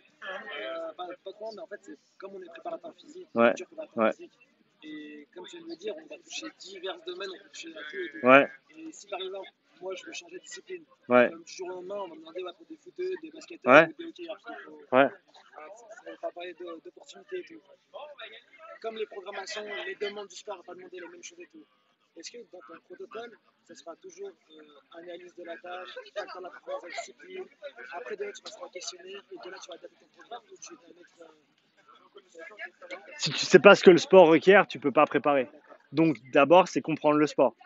Quand j'ai commencé à bosser avec Nico qui est en voile, en catégorie laser, que la plupart des gens connaissent pas, je connaissais pas du tout le sport. Donc je lui ai dit, une compète, c'est comment? Décris-moi exactement chaque phase de ton entraînement, de tes compétitions, quelles sont les contraintes, fréquence cardiaque, blablabla, etc., pour que je comprenne les demandes du sport, pour ensuite diriger les entraînements, sa préparation physique pour le sport en question. Et après, bien sûr, tu as tes recherches que toi tu peux faire qui, je pense que c'est bien de commencer par ça, parce que ça te permet de voir le sport sous un œil nouveau, sans a priori externe, et après tu vas t'informer. Tu vas t'informer auprès de professionnels qui bossent déjà dans le sport, parce que la roue, on va pas la réinventer. Les gens, il y a des préparateurs physiques dans tous les sports depuis des décennies, donc va trouver les gens compétents, pose-leur des questions. Souvent, si c'est juste comme ça, ils vont te répondre sans problème. Si tu as plus de questions, tu vas peut-être devoir mettre 3 sauts sur la table pour leur parler, mais éduque-toi, et ensuite ça va te permettre et éduque-toi aussi sur la façon que l'athlète et les coachs en question ont de faire les choses, parce que tu peux faire une analyse de la tâche parfaite, des facteurs de performance, etc. Mais après, tu as la culture aussi. Tu as la culture du club, tu as les rituels, tu as les choses qui sont là depuis toujours, on ne sait pas pourquoi, mais c'est toujours là, et puis on le fait toujours, sans poser de questions. Et il faut aussi te morfondre là-dedans. Et tu peux avoir la chance d'arriver avec un staff qui est super compréhensif et à l'écoute. Moi aussi, avec un club pour lequel j'ai joué dans le passé, des gens que je connaissais déjà, donc qui m'ont vraiment donné carte blanche en arrivant. Ou alors, tu arrives dans un truc où c'est non, toi, tu es préparateur physique, tu t'occupes de ton truc, tu fais que ça. Non, ça, on fait pas parce qu'on l'a jamais fait, parce que le sprint, c'est dangereux, donc on fait pas de sprint. Tu vois ce que je veux dire? Normalement, échanger avec Oui à toutes ces facettes-là. Et même, j'ai envie de te dire, même quand tu changes de niveau dans le même sport, c'est plus le même sport. C'est pareil, tu te renseignes sur les modalités, le sprint, etc. Enfin, quand je parle pour le sport co, il y a des papiers qui sont sortis sur le plus haut niveau français et de la Nationale 2. T'as 3 divisions, t'as une division entre les deux, quoi. C'est pas grand chose. Et déjà là, la répartition du nombre de sprints, la durée, la longueur, c'est pas la même chose. C'est pas le même sport. Donc, toujours quand tu abordes des nouveaux clients, des nouveaux athlètes, il faut savoir quelles sont les demandes exactes de cet athlète-là. Parce que même s'ils sont dans la même catégorie, des fois ils n'auront pas les mêmes demandes. Ouais, super important. Tu avais une dernière question? En fait, non, moi j'ai un sujet complet sur lequel il faudrait que je t'interroge. Sujet complet, ok. Et ouais, non, je pense qu'on n'aura pas le temps de tout je vais faire mon mémoire sur. J'ai 2 idées sur mon mémoire. Ouais, J'ai dû en faire un en L3 l'année dernière. Je l'ai fait sur l'hydratation et la réussite des lancers francs au basket. ouais, J'ai été un peu réduit dans ce que je voulais faire par le Covid. Je suis partagé entre traiter là-dessus et traiter sur quelque chose que j'ai découvert avec toi, le profilage philologique, pardon, tester homopsie, ouais, spiro, travail récipié et compagnie. ouais. La seule question que je me pose dans la partie physio, c'est dans un sport co, est-ce que c'est vraiment utile, est-ce que ça a vraiment marché en National 2? Est-ce que c'est quelque chose qui peut vraiment avoir un levier important par rapport à l'investissement qui va être mis dedans? C'est une très bonne question. À mon avis, oui, mais seulement dans des cas précis. À l'heure actuelle, en tout cas, vu l'état des choses et la façon dont la prépa se fait de manière générale, ça va pas être cohérent d'avoir des tests individuels pour chaque personne simplement parce que tu n'auras pas le temps de tout mettre en place exactement comme tu le veux. Et il y a cette dynamique avec les sport co où dès que tu rajoutes de l'individuel, tu enlèves un peu de collectif aussi. Et au final, la perf sur le terrain, c'est un collectif d'individuels, mais c'est un collectif complet aussi. Et plus ils font de trucs ensemble, mieux ce sera pour eux aussi. Et donc, c'est trouver le juste milieu entre tout individualiser parce que c'est mieux pour la perf, mais au final, est-ce que tu enlèves de cet esprit et de cette cohésion collective qui est la nature du sport en fait? Et que certes, peut-être que lui devrait courir 3 mètres de plus, ou elle 3 mètres de plus et elle 5 mètres de moins, mais au final, le fait qu'elles aient couru la même chose tout ensemble, ça a fait que à ce moment-là sur le terrain, il y a eu cet aspect magique, la chimie entre les deux et qui a fait que, tu vois. Je pense que dans des cas problématiques, c'est super intéressant. Diagnostic pour des personnes qui sont coincées, qui devraient normalement sur papier bien performer mais n'arrivent pas à le faire pour des raisons qu'on ne connaît pas, qu'on n'arrive pas à déceler. Là, je pense qu'un profilage un peu plus avancé, ça peut être intéressant. Parce que, encore une fois, je pense que le niveau respiratoire, il est sous-coté. Il est très rarement évalué. Et déjà, à ce niveau-là, ça peut avoir un impact monstre sur des efforts qui vont demander un effort respiratoire important. Donc, tous les sports co, en fait. Tous les sports co, tous les sports d'endurance. Donc, je pense, alors je te dirais non sur les tests approfondis. Un test extrêmement simple que tu peux mettre en place, c'est de la spirométrie. Un spiromètre, ouais. Ouais, exactement. FVC6, VEMS 1, voir le ratio par rapport à leur corpulence déjà. Est-ce qu'ils arrivent à bouger autant d'air qu'ils devraient par rapport à leur corpulence? Déjà, ça c'est un truc super simple à déterminer. Ça prend 6 secondes pour souffler dans le truc. Tu prends 2 minutes par joueuse, ça va assez vite. Tu n'as pas besoin de le faire aussi souvent qu'un test de sprint ou un test cardio. Mais déjà, ça te donne une base. Et là, tu sais que voilà, tu as une personne avec peut-être un VC6 qui est bien, mais un VEMS qui est super bas, qui a peut-être des problèmes d'asthme aussi ou pas, et qui ensuite sur le terrain galère à fond au niveau respiratoire, au niveau cardio, endurance, fin de match, etc. Ben là, peut-être ça te met la puce à l'oreille. Ah, c'est pas qu'il lui faut juste courir un petit peu plus. Peut-être faut aller voir un spécialiste, peut-être faut faire du travail de renforcement spécifique là-dessus. Donc je pense que ça peut te donner des pistes intéressantes avec un investissement de temps et logistique très très très très minimal en fait. Mais après, je pense vraiment pour tous les tests un peu plus poussés, au cas par cas, si c'est nécessaire, si tu n'arrives pas à trouver la solution. Parce qu'il y a tellement d'autres facteurs au niveau sport co que je pense pas que c'est un facteur important, mais je pense pas que ce sera le facteur déterminant, sauf si c'est un facteur limitant extrêmement prépondérant. Et à ce moment-là, il faut l'adresser de manière spécifique. Du coup, je m'attendais un peu à cette réponse-là ça peut être intéressant, ouais. Mais pas toujours ouais. par cas. Ouais. Et du coup, j'avais préparé une autre question, c'est sur tu as dû en faire quelques-uns quand même du profilage physiologique, ça fait un moment que tu en fais. Sur tous ceux que tu as fait, proportionnellement, il y en a combien environ qui sortent avec des déficiences sur le système respiratoire plutôt que cardio ou est-ce que c'est une grosse part ou est-ce que je pense pas que j'ai assez de chiffres pour te donner des proportions qui seraient intéressantes, okay. Mais il y en a. Il y en a et c'est assez. Des fois, c'est flagrant, des fois, c'est moins flagrant.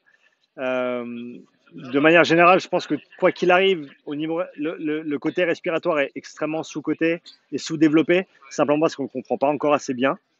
Mais voilà, comment tu respires pendant un certain effort? Est-ce que tu utilises plus de la fréquence ou du volume pour certaines demandes?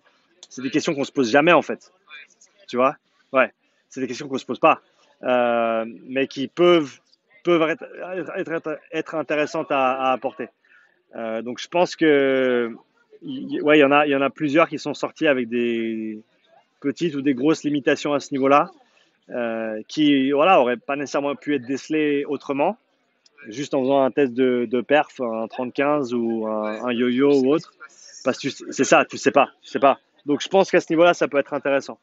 Encore une fois, proportion, ça va dépendre de la population. Je peux pas te donner un chiffre parce que ce serait mes chiffres à moi et ça aurait pas vraiment de sens au sens global parce que j'ai bossé avec des athlètes de sport co, des athlètes d'endurance, des athlètes de crossfit, différents niveaux. C'est impossible de te donner un chiffre qui t'amènera quoi que ce soit à ce niveau-là. Mais ça existe, plus qu'on ne le pense, je dirais, de manière générale. Limitation au niveau respiratoire.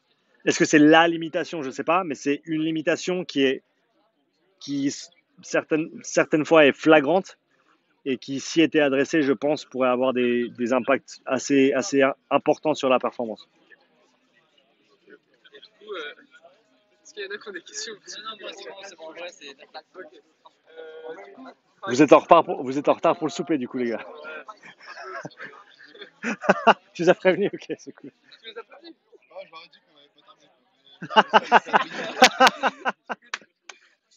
Du coup, question, pour travailler du système respiratoire, du coup, il y a du matos spécifique qui est sorti pour ça, l'IDIAG Ouais, et compagnie. Bah, pareil, j'ai découvert ça avec toi. ouais, C'est du matos qui a un coût. ouais. Est-ce qu'il y aurait des alternatives? Est-ce que c'est. Enfin, quoi utiliser, combien, etc. Et puis, petite question bonus, est-ce que tu sais si, à part dans la natation synchronisée, j'avais vu qu'il y avait des gens qui Fred, l'utilisaient ouais, déjà, j'avais regardé le podcast, est-ce que tu sais s'il y a des sports co qui l'utilisent déjà ou pas? ouais. Très intéressant, ouais. Oui, les outils actuels qui sont disponibles actuellement ont un prix, ou à l'heure actuelle ont un prix. Attends la fin de l'année parce qu'il y a quelque chose qui arrive qui sera un coût bien moindre. Ok. Bien moindre, ouais, ouais. En gros, une alternative à l'IDIAG, ou aux deux IDIAG parce que tu as le P100 et tu as le Spiro Tiger. C'est ça. Une alternative qui va être extrêmement abordable pour les coachs et les athlètes, qui à mon avis doit avoir lieu d'être. J'ai parlé à IDIAG directement, je leur ai dit ce que vous faites c'est super, mais c'est une part de marché que la plupart des gens n'arrivent pas à toucher en tant qu'athlète. En tout cas, ça n'a aucun sens de dépenser ces sommes-là pour un outil d'entraînement. C'est parfois direct. Et ils ont les patentes et ils ont la technologie et ils ont la production et faire un truc à 150 balles que tout le monde peut utiliser, ce serait super intéressant. Et ils ont dit c'est juste pas leur créneau, c'est pas ce qu'ils veulent faire. Voilà, c'est ce que c'est, mais ça vient. Il y a quelqu'un qui vient combler ce trou-là, donc ça va venir. Il y a des outils très simples comme The Breather qui coûte à peu près 50 francs, qui est un petit outil de respiration résistée. Donc tu ne travailles pas avec le volume, mais tu as une molette inspiration, une molette expiration. Et ça, je pense que pour des gens qui ont, sur un test de spirométrie simple, par exemple, une limitation au niveau expiratoire, ça peut être intéressant juste pour ajouter un peu de résistance à l'expiration et faire en sorte qu'ils développent cette capacité-là. Ça, je pense que c'est un outil très simple qui peut être intéressant. Il y a un papier qui était sorti à une présentation sur YouTube. Le pauvre gars qui présente n'est pas super à l'aise avec le public, mais voilà. Tu peux trouver le papier sur travail de respiration résistée et répétition en sprint en foot. Avec un groupe féminin qui avait montré des résultats positifs. Donc je pense que c'est un paramètre d'entraînement qui, ici, est complètement négligé, a un potentiel d'amélioration nul pour certains, modéré pour d'autres et très important pour une minorité. Mais je pense que ça peut être une case à cocher qui peut être intéressante. Après, j'ai pas assez de recul pour te dire la pertinence des interventions avec des équipes de sport co, etc. Mais je pense que même si c'est simplement dans un objectif de développement de la coordination et du ressenti et de la proprioception à ce niveau-là, je pense que ça a un intérêt. De mieux se comprendre en tant qu'athlète et comment tu respires pour des sports co, des sports d'endurance qui vont requérir que tu respires fort et dur à certains moments. Je pourrais pas trouver d'argument contre en fait. Et est-ce que ça a un effet extrêmement positif au niveau des perfs ou pas? Je pense que le jury n'est pas encore revenu et je pense que ça dépend du profil de la personne et de ses limitations et de son profil, d'où l'utilité de faire ce profil-là en amont. Mais c'est un champ d'études qui est encore ouvert et qui demande juste à être exploré à mon avis et qui va pas amener ça va pas être l'outil magique, mais je pense que ça va gentiment devenir un outil parmi tant d'autres. Comme la barre, c'est un outil pour le travail de renforcement, comme le 10-80, c'est un outil pour le sprint, comme l'IDIAG, c'est un outil pour la respiration. Je pense que ça a sa place, mais il y a encore pas mal de travail à faire sur le pourquoi et le comment. Et le combien et pour qui. Ouais. C'est bon, j'ai tout donné. Ouais, c'est bon. Super, vous êtes bons les gars? Super. Ben merci. Merci à toi. C'était un plaisir. 1h45 au compteur. Super.